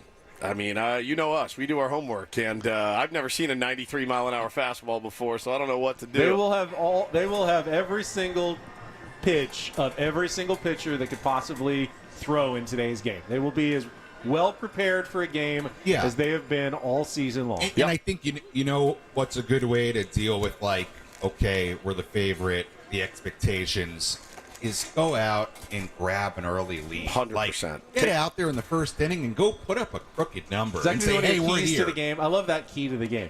Get an early lead. Early lead, baby. You like that? I I'll make always that like a that key. one. It's a good key to Love the game. that. To Love raise that. our glass, Hey, my there friends. was a while this year where they were playing from behind all the time. So that was a key all the time. Sammy, raise your water. You guys raise your glasses if you're out here. We'll do a Toasting. little toast to the San Diego Padres in 2024. Thank you guys so much for being here. I brought You even got Ben we got to indulge. the Rally Roach is in here this Kiss morning. the Rally Roach. We got brought him. it with us on the road. What a record he's got. All right, give that back. Put that on a pendant. around Even my I'm not neck. above a little good karma Yeah. when it comes to the postseason. Yeah, I would like to say I was there for the the start of the rally. Roach. Yeah, you If were there. Remember, Yeah, I was, you were there. I don't know why I was there, but I was there. We raised, by the way, we raised like $300 for Michael King's charity today, by the way. With Love that. Ben's Hugs, which is fantastic. Thank you for that. It's good karma. King of the Hill Foundation. It's our pleasure to we do also it. consumed about 3,000 calories worth of seafood. That's exactly thanks right. to Baja Ricks for hosting us. And again, we're going to be here all day. 97.3 The Fan. I just saw Craig and Annie is going to be here. She's here. She's back there, here as yep. well back there. All right, so they're coming up in just a couple of minutes. And then Gwen and Chris program at 2 o'clock, leading all the way into Sammy's pregame show, Eco Water SoCal pregame show at 4:38 today against the Atlanta Braves. Woo! Game 1 of Here what we we go. hope will be a long and fruitful postseason run for your San Diego Padres. Thanks most of all to the Tier 1s for coming out today early in the morning. Yeah. It's getting warm. It's going to be a nice one out here. The fog has cleared. It's a nice day downtown. Bring your sunscreen. If you're coming out downtown, going to the ballpark today for a good one. And we will be back with you tomorrow morning at 6 a.m. to break down whatever happens tonight. Either on the verge of advancing or, well, let's not talk about the alternative. For our great promotion staff, for Paul Reindl, for Stephen Woods, for our engineering crew, and for Thank you, Adam. Thanks, Klug, Adam. I'm Ben Higgins. Have a great rest of your playoff Tuesday from all of us here at 97.3 The Fan. So long, everybody.